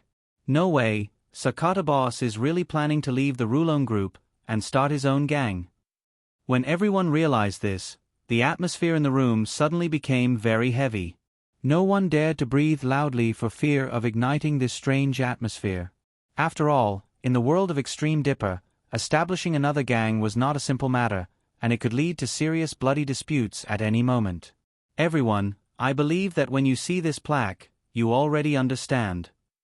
After a while, Sakata Minoru straightened his back and said with a gentle smile on his face. He turned his head and looked at the wooden plaque, smiled, and said, "From now on, the Sakata Group will leave the Rulon Group and establish our own gang in Kamishito." Sure enough. Although everyone had guessed this, when they heard Sakata boss say it openly, many people's faces suddenly changed. At this moment, I, Sakata Minoru, have nothing to do with the Rulon group, and there may even be a conflict. But Sakata didn't seem to care about the atmosphere below at all and continued to say, "But I won't force you. If anyone wants to leave, walk out of this door now, and we'll be strangers in the future." "What?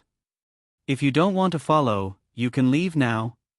In an instant, someone looked at the open door behind them. There was no doubt that a considerable number of members were unwilling to leave the Rulon group. After all, if they followed Sakata Boss, it was foreseeable that they would inevitably encounter a series of bloody battles, and the probability of survival was extremely low. So a young man wanted to stand up and raise his hand, but he was stopped by a senior next to him. "Brother Matsuhara? Don't leave at this time, if you don't want to die." Under the young man's puzzled gaze, the old man next to him who knew Sakata's character shook his head. "I'm sorry. I want to leave." In the next second, there was finally another younger member who couldn't hold it in anymore. He raised his hand and bowed to Sakata Boss, who was standing above him, and then quickly walked towards the door. When this first precedent appeared, everyone's eyes were focused on him until this young team member left the door and his figure disappeared. "What? Didn't nothing happen?" Seeing the young member leave, the young man who wanted to raise his hand was relieved. But before he could completely exhale, a truck suddenly rushed out not far from the door. With the speed of a clap of thunder, it slammed into the other side. "Ah!" Accompanied by a scream and the sound of something being smashed, the faces of the people in the room who wanted to leave suddenly turned pale. "Is there anyone else who wants to leave? If you want to, do it as soon as possible." Under Sakata's gentle gaze, no one else chose to leave. This also meant that a new organization, the Sakata Group, was formed, and a large-scale war with the Rulon Group could begin at any time.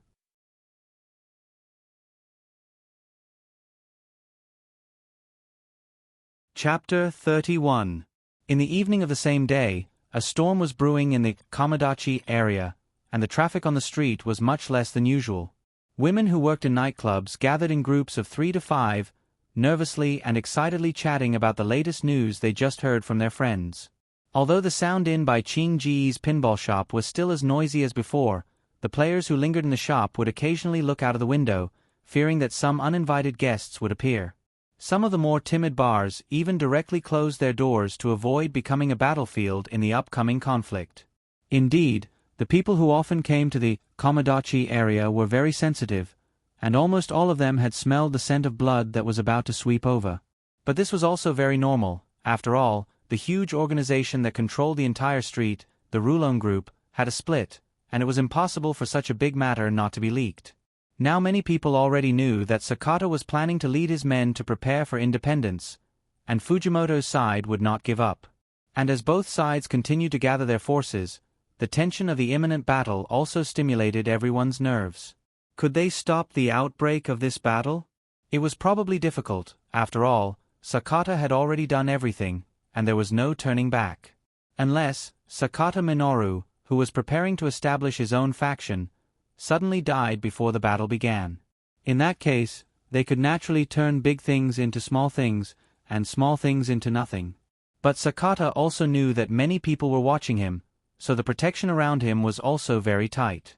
Was there really someone who could kill that old bastard Sakata under the protection of over 100 elite Apex experts? The answer was yes. So that's how it is. I understand the whole story. Not long after, when the sky was dark, an old butler in a suit stood in the courtyard of a residential building hundreds of meters away from the Sakata mansion, and nodded slightly. Although he wasn't young anymore, it wasn't impossible for him to take the head of an enemy in the middle of an army of thousands of soldiers and horses.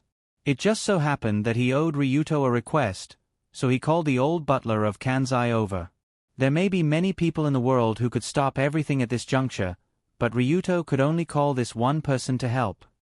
"Butler Bunnyball, when can we do it? Can you deal with it tonight?"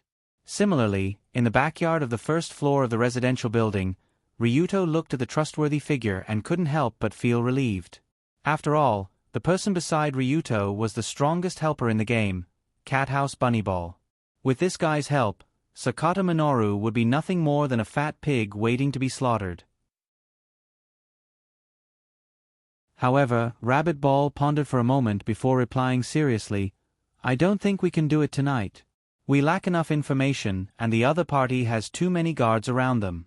It's hard to get close." Ryuto's request was to only kill Sakata Minoru and spare the rest if possible. At this moment, Sakata Minoru was under the protection of many of his subordinates, and it would be difficult to deal with him alone. According to Bunny Ball's usual style, he would follow the target and gather information for a period of time. After finding out the target's pattern of movement, he would look for a time when the guards were the weakest. Of course, this was also the standard practice of assassins throughout history. Those who chopped their way in with an axe were clearly not assassins. However, Bunny Ball's usual practice was slightly different from Ryuto's request. After all, if there were no accidents, the Sakatagumi would start a war with the Rulon group tonight. If the problem wasn't solved in the next few hours, there would be a large number of casualties. "Butler Bunny Ball, I actually have a plan. You can take a look at it and see if it's feasible." At this time, Ryuto pointed at the man he threw on the ground not far away, Yamamoto. There was no doubt that Yamamoto was a person who deserved to die.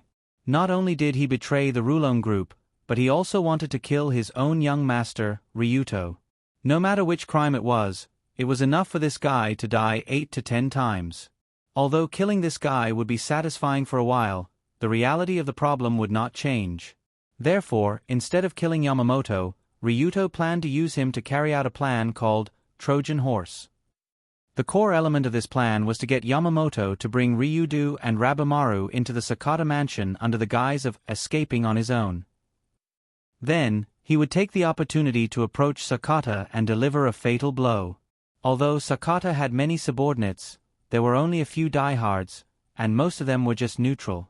As long as that guy died, Ryuto, as the next leader of the Rulon group, would be able to take over the group of ownerless soldiers. Just like this, the war would end, and the Sakata group would disappear on the spot. Everything would be fine. After listening to Ryuto's plan, Bunny Ball nodded and said in an admiring tone, "I see. Going into the tiger's den, young Master Ryuto, you are really brave." Needless to say, for a 16-year-old boy, Ryuto was really brave, as if he didn't know how to write the word death. But in fact, he did know how to write this word, and he had personally written it 3 times. RIP. After describing the plan, Ryuto came in front of Yamamoto and tore off the tape on his mouth. "How about it? Yamamoto? Did you hear it clearly?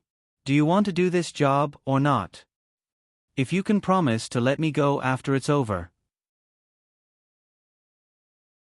Yamamoto was also an experienced person, so he naturally knew that he couldn't say no, otherwise, he would die on the spot. What he really cared about was his own fate after it was over. "Don't worry."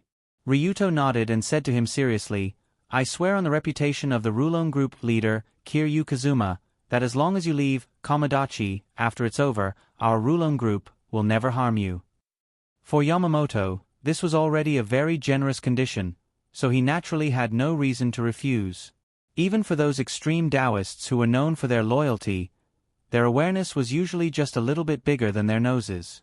So not long after, 3 familiar figures appeared at the door of the Sakata mansion that was heavily guarded. "Yamamoto, how did you come back? Isn't this Ryuto Kiryu?" Looking down from the second-floor balcony of the mansion, Sakata thought he was mistaken when he saw the familiar faces of Yamamoto and Ryuto. When he learned that Yamamoto was captured and brought to the Rulon Group headquarters, he thought that Yamamoto was dead, but in fact, he was not. Not only did this guy come back, but he also brought such a valuable gift. The only blood relative of the Rulon Group leader? Ryuto Kiryu.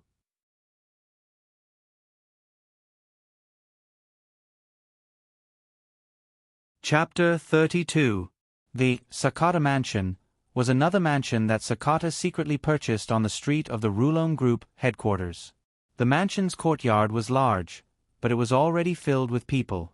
Dozens of people in various outfits, with fierce eyes, tattoos on their backs, and weapons in their hands, gathered in a group. They surrounded Ryuto, Yamamoto, and an inconspicuous man in black.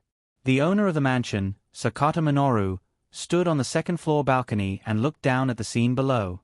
Even in this situation, there were still two bald men standing in front of Sakata. Their burly bodies almost broke through the restraints of their suits. The scar on their faces showed that they had experienced something unusual. Their eagle-like eyes and murderous posture were enough to make thieves wet their pants. These two guys are real professionals. I can't believe Sakata has such masters under his command. When he saw the two bald men, the inconspicuous man in black standing behind Long Do raised his eyebrows slightly. While being surrounded, Yamamoto forced a smile and said to his boss, "Yes, it's him, Ryuto Kiryu, the good son of the leader, hee." At this time, Ryu's mouth and hands were wrapped in bandages. He was held in Yamamoto's hand like a lamb waiting to be slaughtered. On the second-floor balcony, Sakata revealed a strange smile and asked, "Yamamoto, how did you escape from the headquarters?" "Well, this brat wanted to retaliate against me, so I caught him, and I... Ha! Phew, do it, kill them." Before Yamamoto finished, Sakata yawned and ordered his men without hesitation. The order came so suddenly that Yamamoto's expression changed drastically. Seeing Sakata's order, Yamamoto quickly shouted at the top of his lungs, "Wait! Boss Sakata! I still have something to say." "You still have something to say? Don't make a fool of yourself. Do you think I'm a 3-year-old? After glancing at Yamamoto, Sakata shook his head with a regretful expression. To be honest, for Sakata, who had been in the underworld for decades, he had seen countless schemes and tricks, and he was also an expert at playing tricks. So when he saw Yamamoto come back alive from the Rulon Group headquarters, he already understood what was going on. Basically, they let Yamamoto come in as a spy, and then they worked with him from the inside. Wasn't this strategy at the level of a 3-year-old? Perhaps there was something wrong with his IQ. Although it was admirable for the Ryukyu Group to have the guts to join forces with Tongshang Ryujin, it wouldn't work on Sakata. He wouldn't believe it at all. This, seeing that Boss Sakata's face was getting worse and worse, Yamamoto could not help but gasp for breath. After a few seconds, he slowly raised his head and said, "Boss Sakata, you are right. I did come here to pretend to surrender." When he heard this, Ryuto next to him began to struggle violently. "Shut up." Yamamoto punched Ryuto in the abdomen and knocked him to the ground. Looking at the sudden internal struggle below, Sakata leisurely lit a cigarette and asked in an interested tone, "And then?" "They said if I cooperated, they would let me go. They asked me to bring this kid in and pretend to surrender, but in fact, I would cooperate with them to assassinate you, Sakata-sama." "Oh, assassinate me. So that's what they were planning." Hearing this, Sakata's expression remained unchanged. He pointed to the young man in black next to Yamamoto and asked, "Who is this?" "This is the assassin who came to kill you. As long as he enters the room, he will." Before Yamaguchi could finish his sentence, the man in black behind him had already rushed toward him without a word. He also had a sharp dagger in his hand. However, Yamamoto was no pushover. With a beautiful grab, he held down the dagger that was stabbing at him. Then, he turned around and stabbed the dagger into the black-clothed assassin's abdomen. In front of dozens of people, the assassin who was sent to assassinate Sakata fell to the ground, blood flowing everywhere. Clap clap, clap clap clap clap. At this moment, Sakata on the second-floor balcony clapped his hands in satisfaction and smiled. "Well done. Congratulations, Yamamoto, you have once again gained my initial trust." "Phew." Yamamoto took a deep breath and said respectfully, "Because I know that following them will have a better future." "Smart. Bring that brat Long Do in. Since the eldest young master is here, we have to properly greet him, hee." After leaving behind a burst of malicious laughter, Sakata walked into the second-floor hall with two of his men and waited for the opening of a new game. Woo! Woo! When Yamamoto pulled him into the mansion, Ryuto was still struggling, and the other extreme dios around him looked at the former young master with regret. They were all members of the former Rulon group, and naturally knew Ryuto Kiryu. From the beginning, most of the team members joined because they admired the extreme ninja Tong Sheng Ikiuma. They loved young Master Ryu-Do more or less because of him. But now that the Rulon group and the Sakata Gumi had completely turned against each other, Ryuto would be doomed after being caught in the mansion. Even Sakata, that smiling tiger, might use very cruel means to torture and kill this young master after capturing him. When they thought of this, many people couldn't help but turn their heads, but there was nothing they could do. They could only carry the body lying on the ground and throw it to the warehouse. When the sky darkened a little, they loaded it into a truck and transported it to the mountains to bury it. That was all. 2 young Sakata Gumi members were sent to perform this task. They carried the body to the warehouse while complaining about why they always had to do this kind of chores. But after entering the warehouse in the corner of the mansion, the complaints quickly disappeared. Soon after, a young man, wearing the clothes of one of the young members, slowly walked out of the warehouse. He looked at the structure of the mansion next to him, then stepped on the air conditioner next to him and jumped directly to the window on the 2nd floor. From the time they entered the house, 3 minutes and 27 seconds had passed. Please don't die, young Master Ryuto. When he pried open the window from the outside and stepped into the mansion, he put on makeup to make himself look more like a young man's cat house. He wiped the ketchup off his body and quickly ran into the inner hall.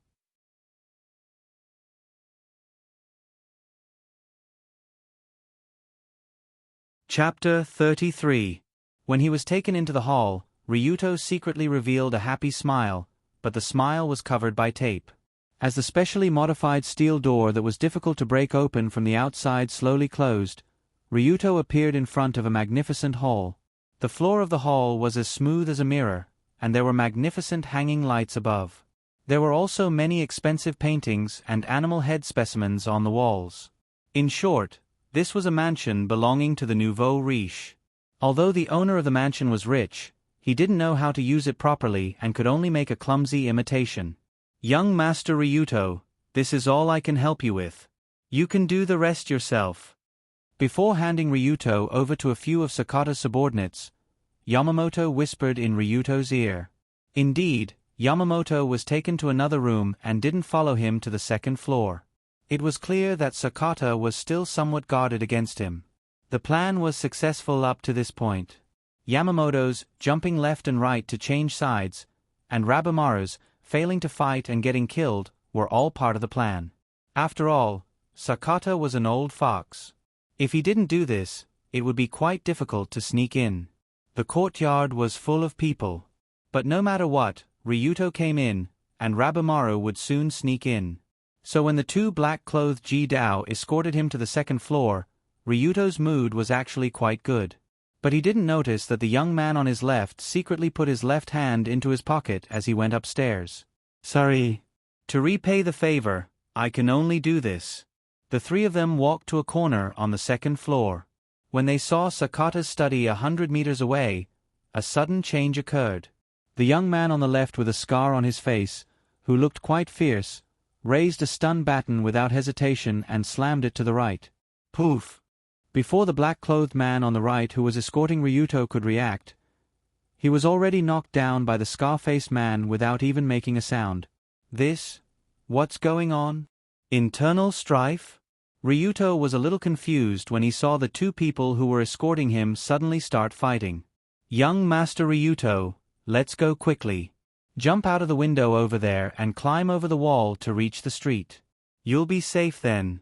The knife-scarred man who suddenly released his colleague spoke as quickly as he could as he removed the tape on Ryuto's hand.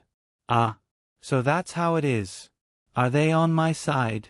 Hearing this, Ryuto finally understood what the scar-faced man was trying to do. Could it be that this guy was in Chow Chow's camp but his heart was elsewhere? No, strictly speaking, it was not that he was in the Chow camp but his heart was in the Han camp. It was just that the eldest brother suddenly raised the banner and started the Yellow Turban Uprising, which inexplicably involved him. When the tape on Ryuto's mouth was torn off, he immediately said, "Bro, you'll die if you do this." If Ryuto left like this, whether he could leave was another matter, but the knife-scarred man would definitely not live to see tomorrow. Extreme Dao used the most terrifying methods on traders, especially Sakata, who was a great trader. It doesn't matter. Even if I die, I won't regret it. Why? Aren't you afraid of death? I've already chosen the wrong path and become a rotten person, but I don't want to make the same mistake again and become trash that is worse than a rotten person. At this point, a trace of determination flashed in the knife-scarred man's eyes. It had to be said that this kid's style and loyalty were admirable, but the problem was that it seemed to be used at the wrong time. So Ryuto immediately said, "Wait, I'm not leaving. Just take me in to find Sakata." "Young Master Ryuto, if you go in, you'll be killed."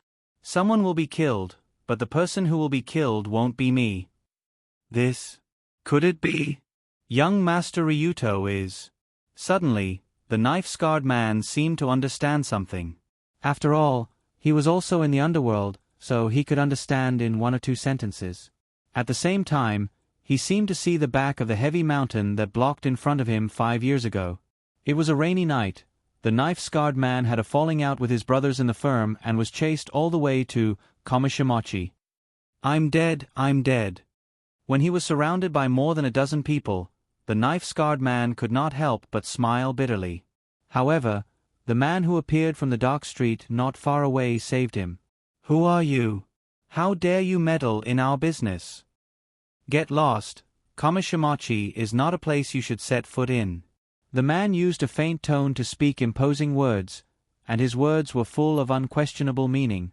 More than a dozen strong men could not say a word in front of him and could only leave in embarrassment. This was the opportunity for the knife-scarred man to join the Rulon group, because he admired the group leader so much.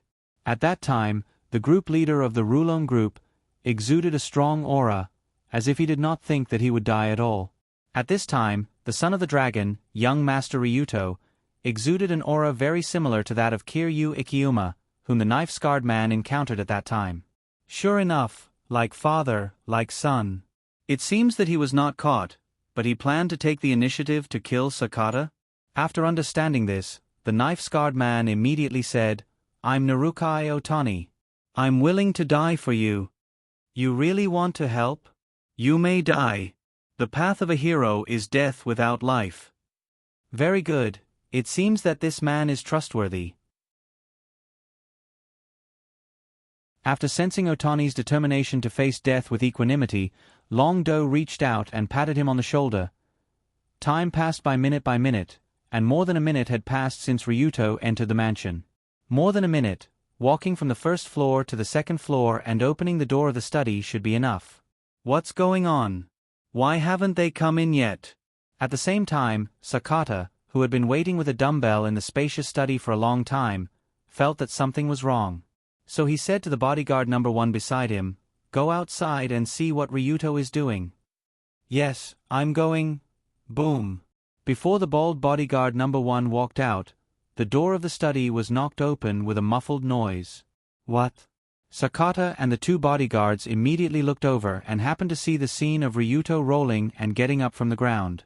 And the one who rushed in after him was Narukai Otani. "Otani?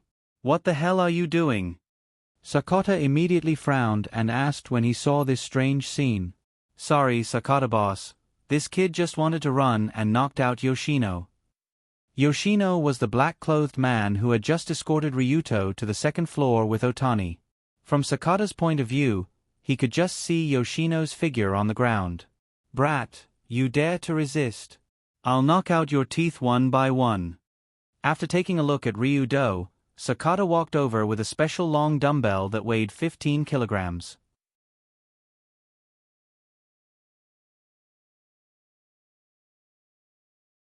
Chapter 34. There were many weapons that Japanese extreme Dao liked to use. Daggers, clubs, pistols, katanas, taser, and so on. But Sakata was different. His favorite weapon was dumbbells, and they were specially made long dumbbells. From the side, the dumbbells in his hands were no different from small dumbbells. The half-meter-long handle was thin and long, and the round ends on both sides were heavy and large. This thing that weighed 15 kilograms was Sakata's little toy, and it was also his favorite baton to hit people's heads with. Among the older generation of extreme Tao, Sakata was not particularly good at fighting, but he was particularly brutal. When he reached middle age, he liked to work out, and then he fell in love with the feeling of hitting people with fitness equipment. For example, the especially large dumbbells in Sakata's hands. When hit, the brain matter would fly a few meters away. Be careful, young Master Ryuto. Sakata has a strange strength. If this thing hits someone, they will die.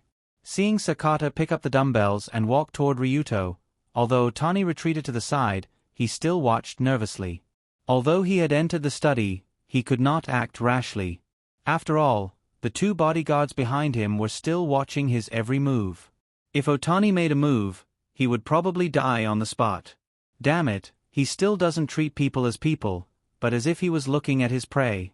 After secretly glancing at the two unknown bodyguards, Otani could not help but tremble slightly. Not everyone in the Sakata group really obeyed Sakata, but no one dared to resist. Other than Sakata's huge power, the biggest reason was the existence of the two bald bodyguards. These two guys, how should he put it, were monsters in the extreme Tao. Judging from the information that Sakata boss accidentally revealed when he was drunk, the two of them came from the Middle East battlefield and were mercenaries who fought on the battlefield since young. This also caused the strength of the two bodyguards to be on a completely different level compared to ordinary extreme Tao. Even if they were unarmed, a dozen or 20 extreme Tao would not be their match. Rustle, rustle, rustle. Young Master Ryudo, I didn't expect you to be so daring. You actually dared to follow Yamamoto and barge in.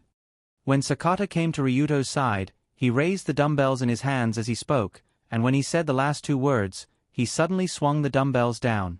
The 15 kilograms of iron was swung vigorously, and this time, it was aimed at Ryuto's leg. He intended to cripple his leg. Although Sakata was fast, Ryuto's reaction was not slow either. He quickly rolled on the ground and rolled to the side in an unsightly posture to avoid Sakata's heavy blow. But before Long Do could stabilize himself, a gust of strong wind suddenly blew from behind him. Humph! Long Do hurriedly raised his right hand to block, and then half of his body was kicked into the air.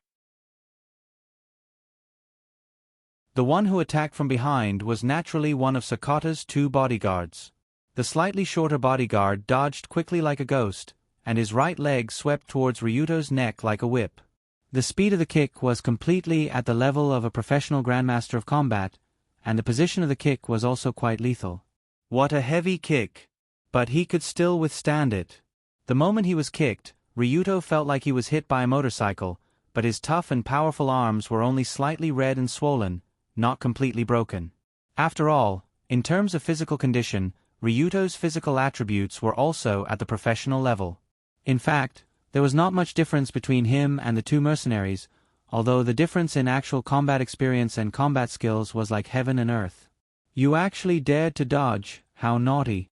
Seeing Ryuto slowly stand up from the ground, Sakata, who walked over with the dumbbells, revealed a terrifying smile. The two of you, hold this little demon in place so that I don't miss again. I have to slowly break the 200. How many bones in his body? Hearing Sakata's hesitation about the number of bones, Ryuto did not hesitate to mock. It's 206, idiot. Is that so? It doesn't matter, after all, your bones will become 512, because they're all cracked. As Sakata pointed, the two mercenaries quickly came behind Ryuto, one on the left and one on the right, and pressed down on his shoulders. With Long Do's current strength, he wouldn't be able to defeat the two of them in a one-on-one battle, let alone if the two of them were to gang up on him. When Ryuto was firmly pinned down, Sakata also shook his arm and raised the dumbbells, ready to break the wrist. Which bone do you want to start with? Finger bones are healed. They say that the 10 fingers are connected to the heart. If I crush your finger bones one by one, I guarantee that you'll be in so much pain that you'll want to kill yourself on the spot. Looking at Ryuto's slender fingers, Sakata showed an excited expression. Here's the chance. Do it. But the moment Sakata raised the dumbbells, Otani, who had been watching from a distance, suddenly reached out and took out a black pistol from his clothes. This black pistol was the final weapon that Ryuto gave him before entering the door. If Sakata and the two bodyguards focus their attention on me, just shoot, don't hesitate. As a member of Extreme Path, Otani was not a novice who had never fired a gun before. He quickly raised the pistol and pointed it at Sakata's head, then quickly pulled the trigger. Huh! Bang!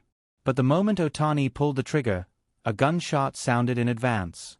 The flying bullet cut through the air and directly pierced a bloody hole in Otani's right palm, and the pistol in his hand naturally fell to the ground from the huge impact. How is this possible? There's actually a third bodyguard. Before Otani turned his head, a figure holding a gun appeared in the mural next to him. This scene suddenly scared Otani, and Ryuto, who was not far away, couldn't help but grit his teeth. Sorry, Otani, I didn't say that I only have 2 bodyguards. Although Sakata didn't even turn his head, he seemed to have seen everything that happened behind him. In fact, from the beginning, Sakata knew that Otani was not reliable, who asked the shape of the pistol in his clothes to be so obvious. If you want to hide a gun next time, it's best to hide it at the waist of your pants and cover it with your clothes. But you won't have a next time. Having said that, Sakata made a gesture behind him without turning his head, and suddenly raised the dumbbells and smashed them at Ryuto's arm. Is it over? At this moment, Otani felt the murderous intent of the small bodyguard who had been hiding in the dark next to him. He would immediately pull the trigger and kill Narukai Otani, just like crushing an ant. In desperation, Otani could only sigh and prepare to turn around and make a final struggle. Whoosh! However, at the last moment when Otani was about to turn around, accompanied by a slight sound, a slender long needle flew out of nowhere and pierced the small bodyguard's inner wrist.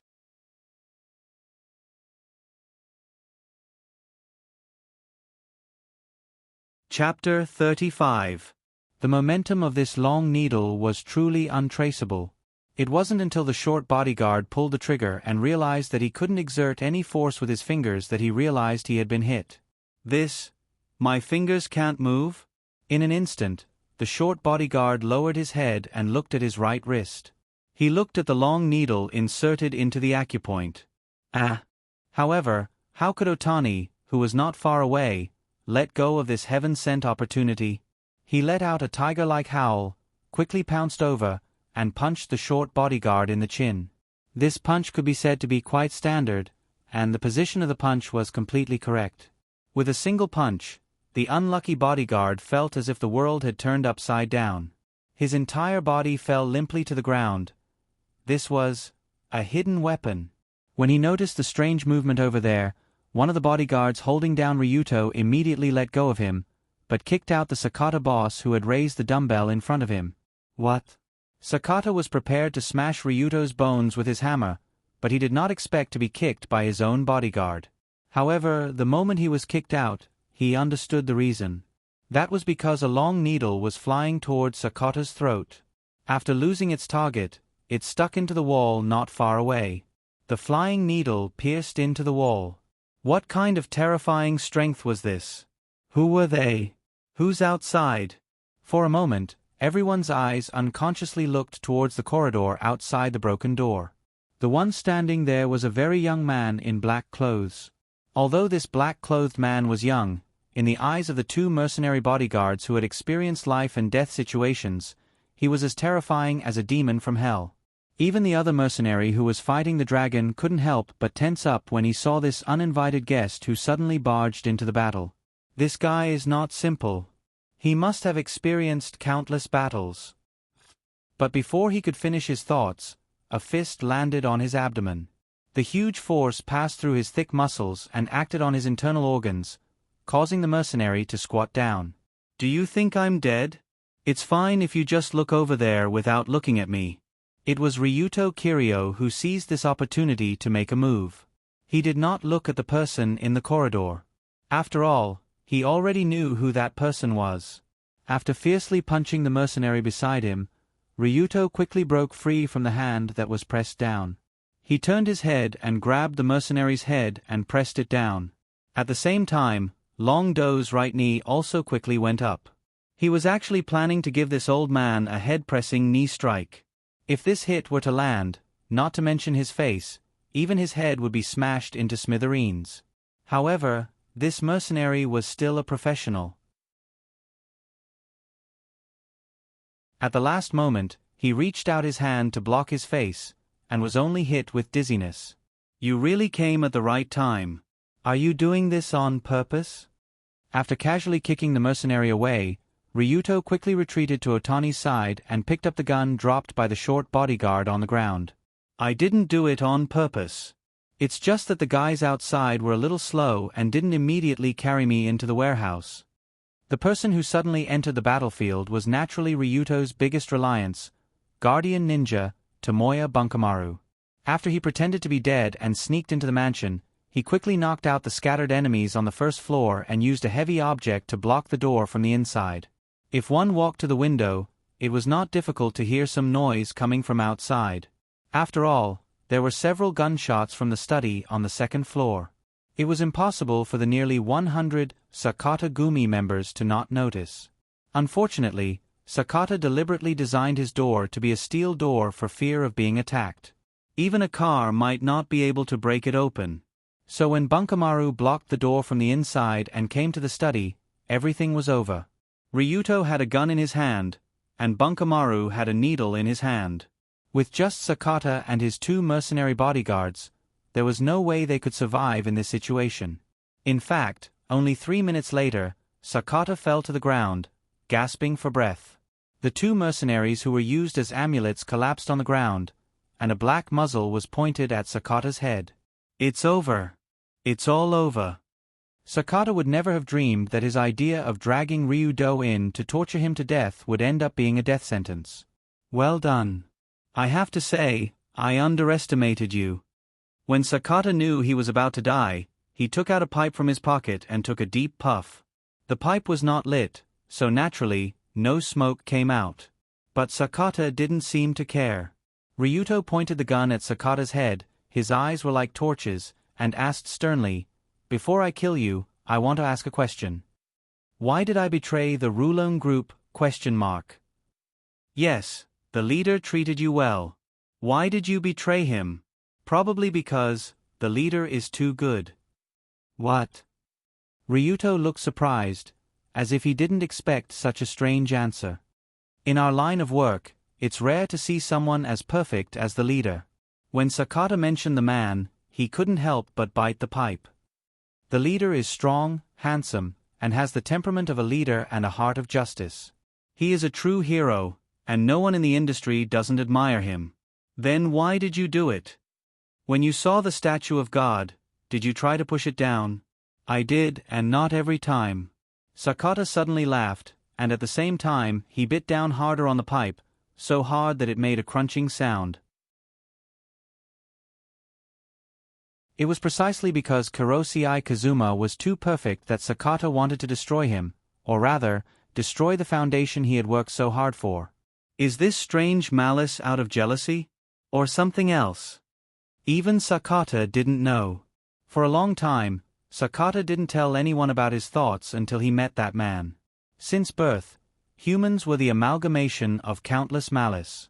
You don't need to feel ashamed when you discover the strong malice in your heart. The ones who should feel ashamed are the humans who bound their natural evil with various chains. After accidentally meeting that man and chatting with her for a few minutes, Sakata seemed to have found his true self. From then on, Sakata let go of everything and began to carry out his own evil. I really want to see the wise leader's expression when he learns that the Rulon group has been torn apart and his son was thrown into the Gulf of Tokyo to feed the fish. Ha ha ha ha. Even when death was near, Sakata still didn't have the slightest remorse, only some regret. Seeing that distorted face, Otani couldn't help but want to vomit. That's enough. Thank you for your honesty. Ryuto laughed as he dragged the man from the ground and dragged him to the second-floor balcony not far away.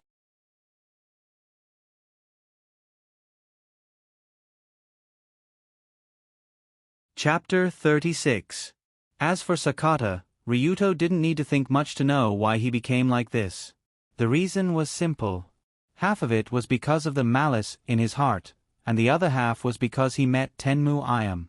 For most people, there was a reason for doing evil. For fame, for profit, for women, for pride, and so on. But Tenmu Ayam was different. Because of the black blood flowing in her body, doing evil was as instinctive as breathing for her. In addition, the woman had the ability to bewitch people comparable to hypnotism. Even if there was a little malice in one's heart, it would be magnified infinitely after talking to her. Therefore, Ryuto didn't even bother to listen to Sakata's disgusting screams as he dragged him to the balcony like a dead dog. At the same time, a large group of people had gathered outside the door on the first floor. Not long ago, there was a sudden gunshot from inside the mansion.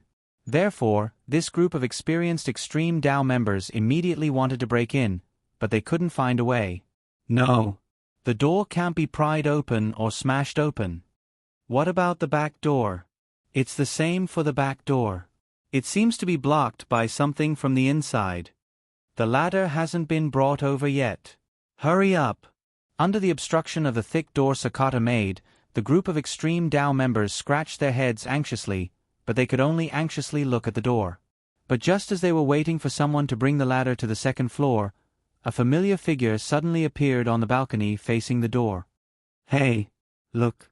Isn't that young Master Ryuto? The first person to notice pointed to the balcony, and his voice sounded a little strange due to the shock. Suddenly, hundreds of people below looked at the balcony and were collectively stunned. In their imagination, no matter what kind of accident happened inside, young Master Ryuto was most likely done for. After all, everyone in the Rulon group knew that there was something wrong with the young master's brain, and he wasn't good at fighting. Other than having some status, he was completely useless. But who would have thought that this second-generation heir, who was regarded by everyone as the son of the group leader, would actually stand on the balcony in front of everyone's eyes? As Ryuto raised his hand, the man with a swollen face appeared before everyone's eyes. Although his face was swollen due to the beating, he could still vaguely tell that this person was Sakata Minoru just by looking at his figure and clothes. For a moment, there was complete silence in the huge front yard. It was as if one could hear a pin drop on the ground. How is this possible? Sakata boss, before the higher-ups could figure out what had happened, Ryuto did something even more terrifying without hesitation. He lifted Sakata Minoru's plump body with both hands and threw him down from the second-floor balcony. Because it happened too suddenly, many people below didn't react for a while. In addition, humans had instincts for danger, so the crowd in the area where Sakata landed immediately moved to the side, leaving the boss with a hard floor to stand on. Bang! A body was thrown down from the second-floor balcony, and the sound of it hitting the floor was extremely shocking. Even if the people gathered here were a group of evildoers, they couldn't help but take 2 steps back when they saw Sakata's wriggling body on the ground. The second-floor balcony wasn't particularly high, so Sakata was still alive. He wasn't dead, but he wouldn't be able to get up for a while. Is there anyone else who wants to follow Sakata? If there is, get the hell up to the second floor, now. Following Ryuto's domineering and powerful roar, the thick door of the first-floor hall slowly opened from the inside.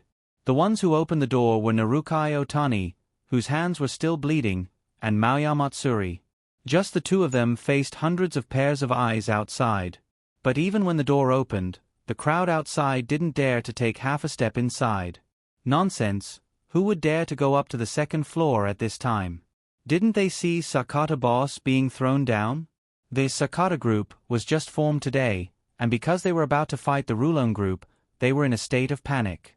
The scene of Sakata being thrown down from the second-floor balcony by Ryuto completely destroyed their already weak fighting spirit.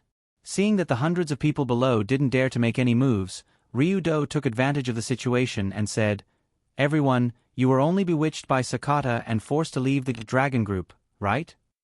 Although Long Do used a question, his words didn't leave any room for people to say, no. Clearly, Long Do had already given the people below him the best way out. You just have to admit that you were bewitched by Sakata. The culprit is Sakata, and you are also victims. Go back to your own homes and find your own mothers. Nothing happened today. If you don't admit it, then just like Sakata, you can wait for death. Needless to say, at this moment, Ryuto's figure was unprecedentedly tall in the eyes of the crowd. He stood high up on the balcony of the second floor and looked down at the people below with a cold gaze that seemed to be overlooking all living things. Even if he only had 2 men, and there were hundreds of members outside, it was as if he was the master here. Is this the original appearance of the young master? Sure enough, he is the son of the leader. The blood flowing in his body is the blood of the dragon. When they felt the aura of a true dragon, some of the Rulon group elders couldn't help but cry. In fact, the biggest reason they left with Sakata was because of the imprisonment of the leader, Kiryu Kazuma. The leader had been in prison for 30 years, and the chances of him being released in this lifetime were slim. The son he left behind was such a useless person. How could they not feel that the Rulon group was finished? But looking at the current Ryuto Kiryu, who would dare to say that the Rulon group was finished? Therefore, an old man who had been with the leader for many years couldn't help but shout, "Young Master Ryuto is wise. Young Master Ryuto is the best in the world." This shout obviously triggered a chain reaction, and the hundreds of people standing in the courtyard quickly shouted together, "Young Master Ryuto is wise. Young Master Ryuto is the best in the world. We pledge our lives to follow young Master Ryuto." Bah! Do you bastards know how to speak? Say it again. But at this moment, Narukai Otani, who was standing at the door, shouted in a displeased tone, "Now you're still calling him young Master Ryuto? You should call him the second-generation leader." Second-generation leader? Suddenly, many people realized what was going on. Before, Ryuto had always been called young master, because he was indeed only a young master. Even if he had the blood of the leader, no one thought that he could become the second-generation leader. But now it was different. Ryuto led 2 people into the enemy's formation and executed the traitor on the spot. Such courage and ability were naturally worthy of the title of the second-generation leader.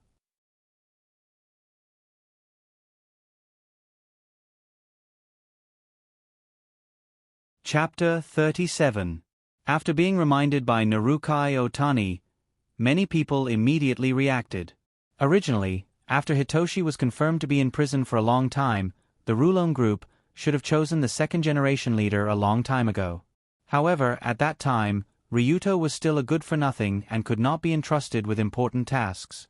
The 3 consultants were all doing their own things, so the position of the leader had always been empty. And now, with Ryuto's prestige, coupled with his ability and courage to charge into the tiger's den and kill the enemy's boss, it was obvious that there was no problem for this young master of the Rulon group to inherit his father's position. It could even be said that it was a done deal. Therefore, Otani took the lead and shouted, "The second-generation leader is wise. We swear to follow the second-generation leader to our deaths. The second-generation leader is wise. We swear to follow the second-generation leader to our deaths. The second-generation leader is wise. We swear to follow the second-generation leader to our deaths." Human beings had a serious herd mentality, especially in this kind of group activity. When Otani was the first to shout out, "second-generation leader," this term quickly spread throughout the entire Sakata mansion, like water being released from a dam.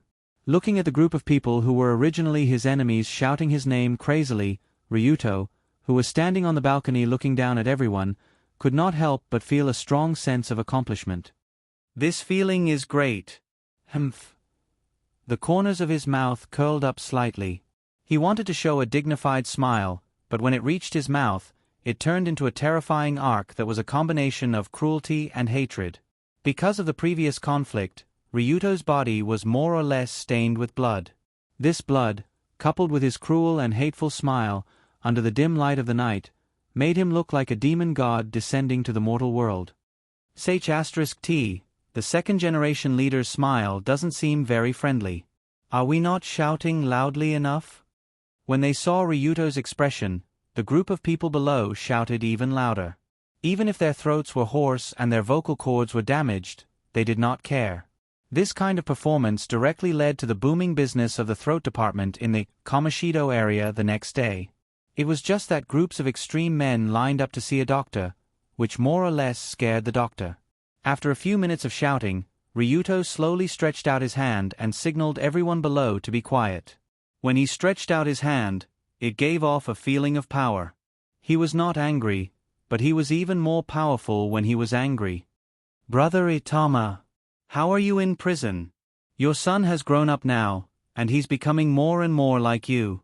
When Ryuto reached out his hand, a few older members of the Rulon group had already had tears in their eyes. Their hearts were filled with the shadow of their former leader. "Everyone, let's bring this traitor back to the dragon group, and put him on trial according to our family rules." "Who? Trial? Trial?" Following Ryuto's call, many members ran to Sakata, who was lying on the ground, and carried him out of the door like a pig. Poor Sakata, who was famous throughout his life, ended up like this in his middle age. He really deserved it. After arranging the next steps, Ryuto went down the stairs to the second floor, but he immediately saw a familiar figure. It was Yamamoto, the bodyguard who almost killed Ryuto last night. He was kneeling on the ground, looking at him with fear and trepidation.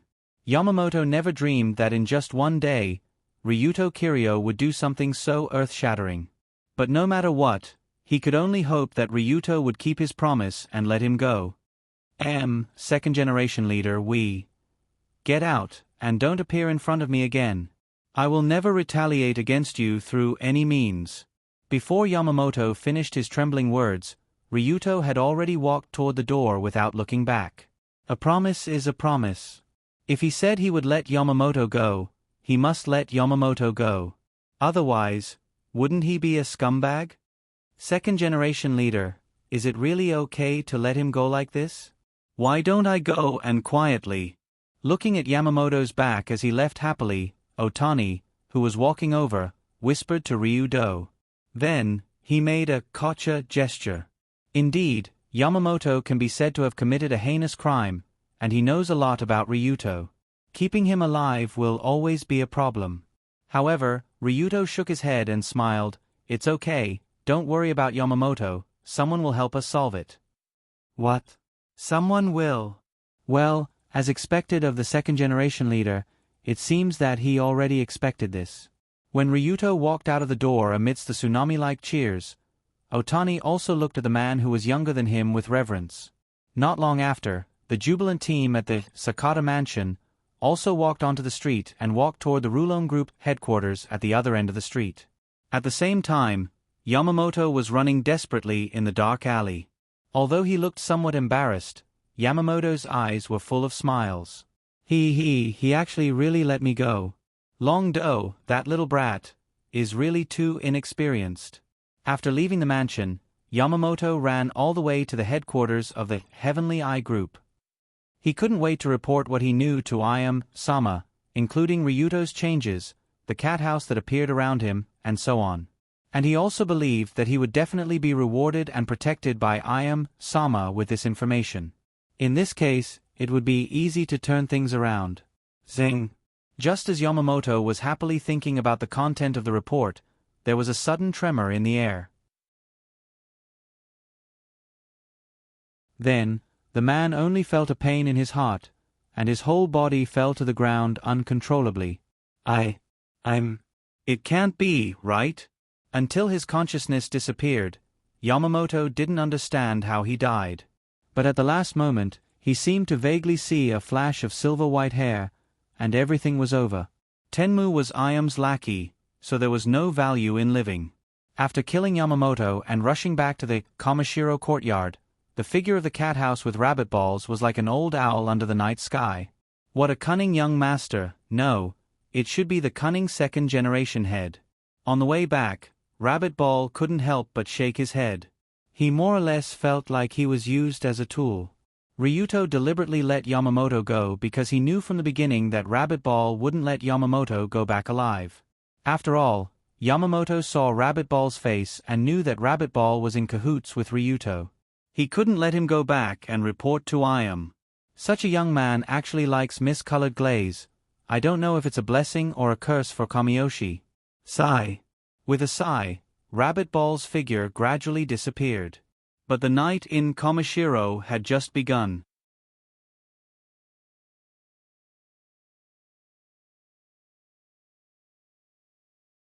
Chapter 38. Tonight, Kamadachi, was extremely quiet. At the same time, tonight, Komodachi was extremely noisy. For the upcoming collision between the two organizations, countless people held their breath on the surface, but they were constantly discussing it behind their backs. If Rulon Group and Sakatagumi really fought, who would be the final winner? After this battle, what would happen to Komodachi? Also, how many familiar faces would disappear forever tomorrow morning? People nervously and excitedly imagined the scene that might happen next, and constantly reported through various means to observe the changes in the situation. But for Fujiki Yoshio, one of the 3 consultants of Rulon Group, he didn't think about anything. He just quietly maintained his beloved sword in the room. Starting from the bottom of the sword, he put a cleaning paper on the blade, gently held the paper wrapped around the blade, and gently wiped it up with his thumb and index finger. Fujiki didn't know how many times he had done this in the past. He could still recall the ridiculous appearance of almost cutting his finger the first time. But this should be the last time. After putting his beloved sword back into the scabbard, Fujiki in a solemn kimono stood up and opened the sliding paper door next to him. In the courtyard outside the paper door, dozens of subordinates wearing suits embroidered with the mark of the dragon were kneeling together. This group of people was the real elite members of Rulon Group, and they were on a completely different level from the gangsters gathered here. After seeing Consultant Fujiki Yoshio walk out of the room, this group of elites also raised their heads solemnly, and their eyes flashed with a look of facing death. Very good, today is a good day to die. Fujiki Yoshio was obviously very satisfied with his loyal subordinates. So in front of everyone, he suddenly pulled out his beloved sword, raised it to the sky, and shouted, "Brothers, that traitor Sakata wants to establish his own organization. Do you agree or not?" "No." Everyone also replied in a very imposing manner. "If you don't agree, what should we do?" "Kill, kill, kill." In the courtyard shrouded in the night, this group of extreme Dao elites seemed to ignite their blood as they shouted. Although there were only dozens of people, when they shouted like this, they really had the momentum of thousands of troops on the battlefield. "Good." Fujiki Yoshio took a deep breath, and finally shouted, "If that's the case, then come with me. No matter how much sacrifice we have to pay, we must capture that traitor Sakata." Lord Fujiki Yoshio. Ryuto Young Master has captured Sakata Minoru alive. Just as Tenmoto was about to lead his men to attack, and everyone in the courtyard was filled with excitement, a servant suddenly ran over and shouted these words that ruined the atmosphere. For a moment, the courtyard was silent. Fujimoto's beloved sword froze in midair, and the hot blood of the elites froze as well. After a while, Fujimoto reluctantly asked the attendant, What nonsense are you talking about?" "Yoshio Shio Yoshio Yoshio Yoshio Yoshio Yoshio Minoru. Yoshio Yoshio Yoshio. Yoshio Shio Yoshio Yoshio Minoru Yoshio Yoshio Minoru. Shio Shio Shio Yoshio." Crazy. Either I'm crazy, or the world is crazy. Either way, someone is crazy. Fujimoto's face darkened as he led his subordinates towards the entrance of the headquarters. At the same time, he frantically rubbed his forehead with essential balm. Otherwise, he was afraid that he would faint on the spot. Of course, there was no essential balm in Japan. Tengbin had bought it when he was traveling to a neighboring country. It had a good effect on relieving headaches and was a must-have for the extreme Dao. At this moment, the entrance of the Rulon Group's headquarters was already brightly lit. There were more lights and more people, and this person was a very surprising person. Outside the imposing door, a large group of strong men were kneeling uniformly, looking very conspicuous, as if they were collectively performing some kind of suspicious ritual. In front of this group of people, Ryuto Kiryo, who was shorter and skinnier than an adult, was standing under a wooden plaque with the words Ryukyu written on it. He was gesturing at his subordinates around him. Yes, yes, yes, hang him up properly, hang him in a more conspicuous position, and put on a light or something. It's best if it's a colorful light, like the kind used in KTV. It's more imposing. Although he looked young, the group of strong men surrounding him didn't dare to slack off at all. They faithfully carried out the young master's every order.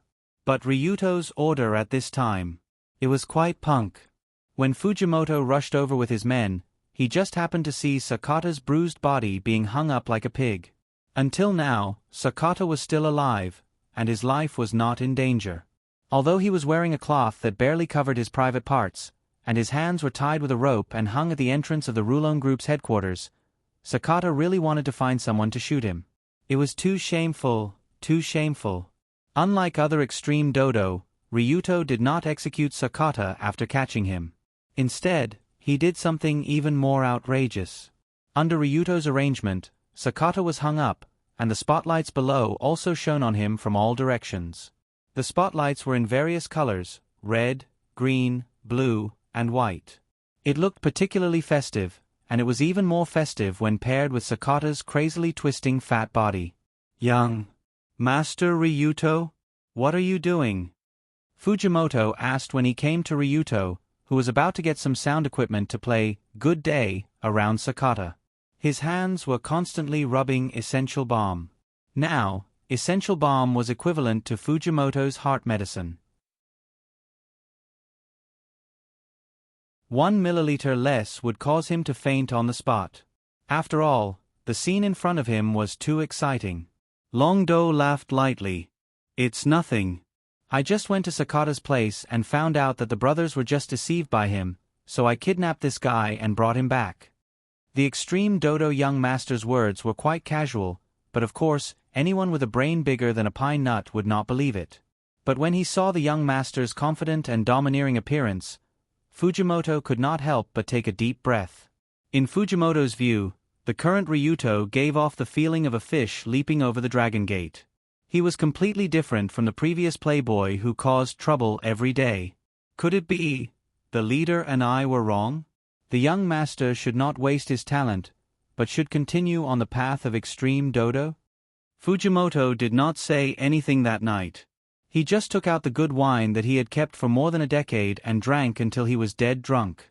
Of course, the colorful spotlights at the entrance of the Rulon Group headquarters were also on all night, and there was a big sound system that repeatedly played a strange disco song that no one understood. Therefore, this night was called The Night of Shameful Righteousness by Kamimurachi. Don't ask how this word was coined. It was probably because of the two lines carved on Sakata's white butt.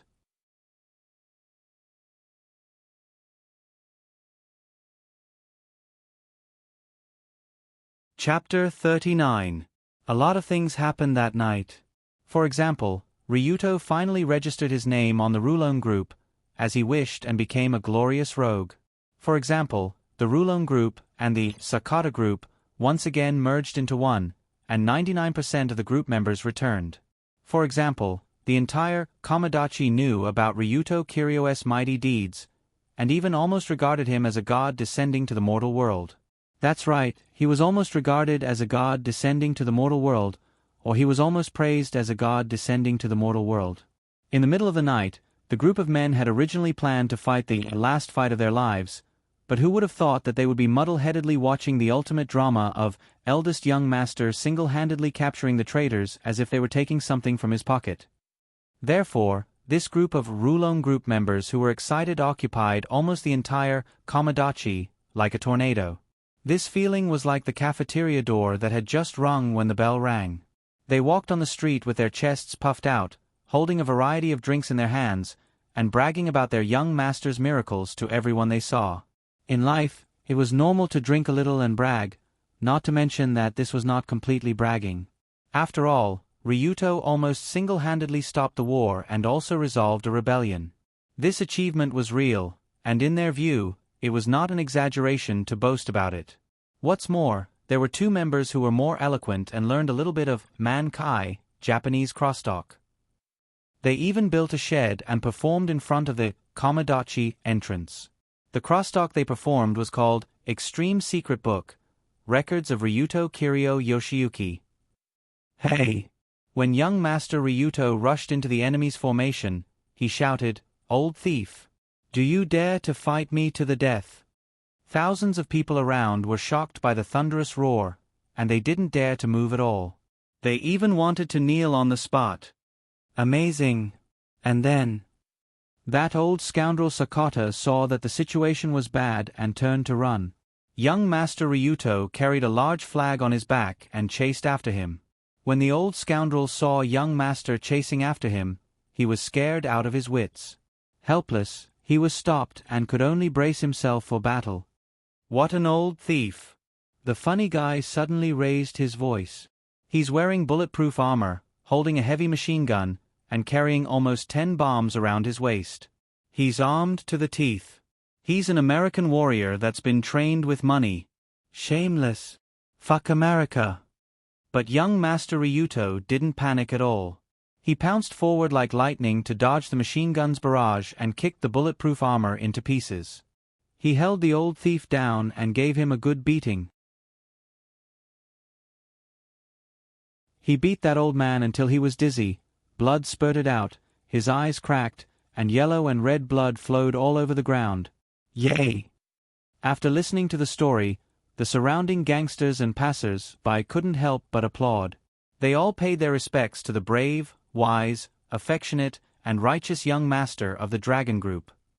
Tonight, similar flattery and mythical descriptions could be said to have filled the entire Komodachi. If not for the fact that Ryuto himself was the main character, many of the stories were so vivid that even he himself would have believed them. That's right, he almost believed that he had rushed toward the fully armed Sakata wearing only a loincloth, dodged the machine gun's bullets with his bare hands, shattered the bulletproof armor with a kick, and easily took the head of the enemy general despite being surrounded by thousands of people. This was the power of rumors. But no matter how much nonsense it was, the lively night would eventually pass. The next morning, Ryuto woke up in a very masculine pink room. He turned on his phone and looked at the time. Monday, lunar day, 7:35 a.m. After Ryuto got out of bed, he put on clean clothes that still had the smell of sunlight. After washing up, he pushed open the courtyard door. Today's sun was very bright, and there were no clouds in the sky. It was a refreshing morning. Of course, it would be better if there weren't a group of bandaged men wearing black sunglasses kneeling outside the courtyard to greet him. Second-generation leader. Good morning. When Ryuto appeared, the group of Rulon group members who were already kneeling outside the courtyard immediately lowered their heads and said in unison. Before Ryuto could say anything, they led the second-generation leader outside. They also sang and danced along the way. It was quite noisy. This feeling was really not refreshing at all.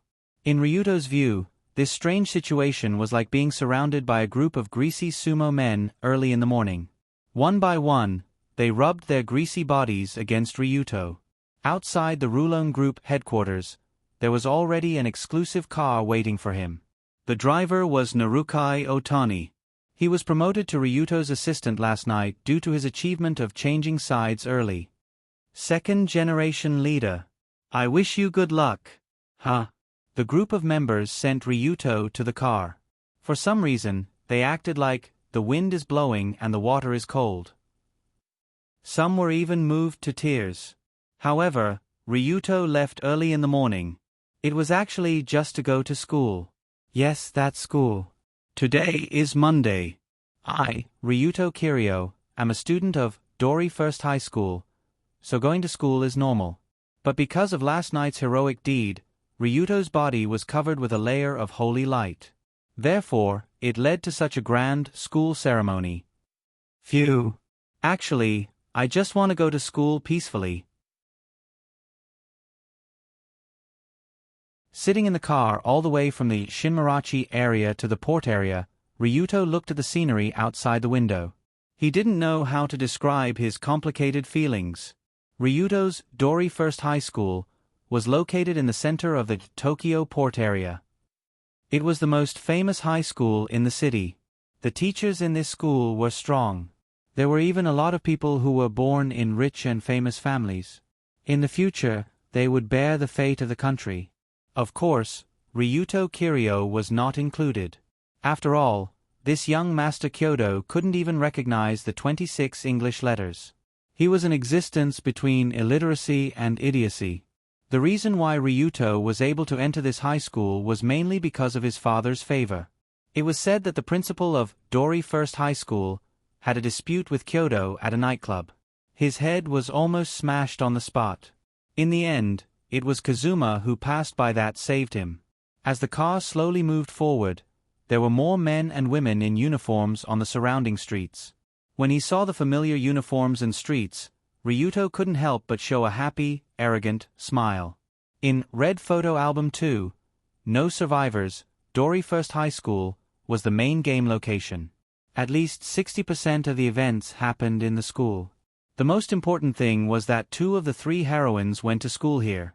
The third heroine also transferred here. It could be said that it was the holy land of love games. Dori First High School. I'm coming. At the moment when he got off the car, Ryuto stood in front of the familiar school gate and looked up at the familiar school emblem at the front gate. However, what he didn't know was that his sudden stop had caused a human dragon to appear on the street behind him. You're tuning in to the Narrate and Escape YouTube channel. Don't forget to subscribe and join us on this journey to catch the most captivating stories.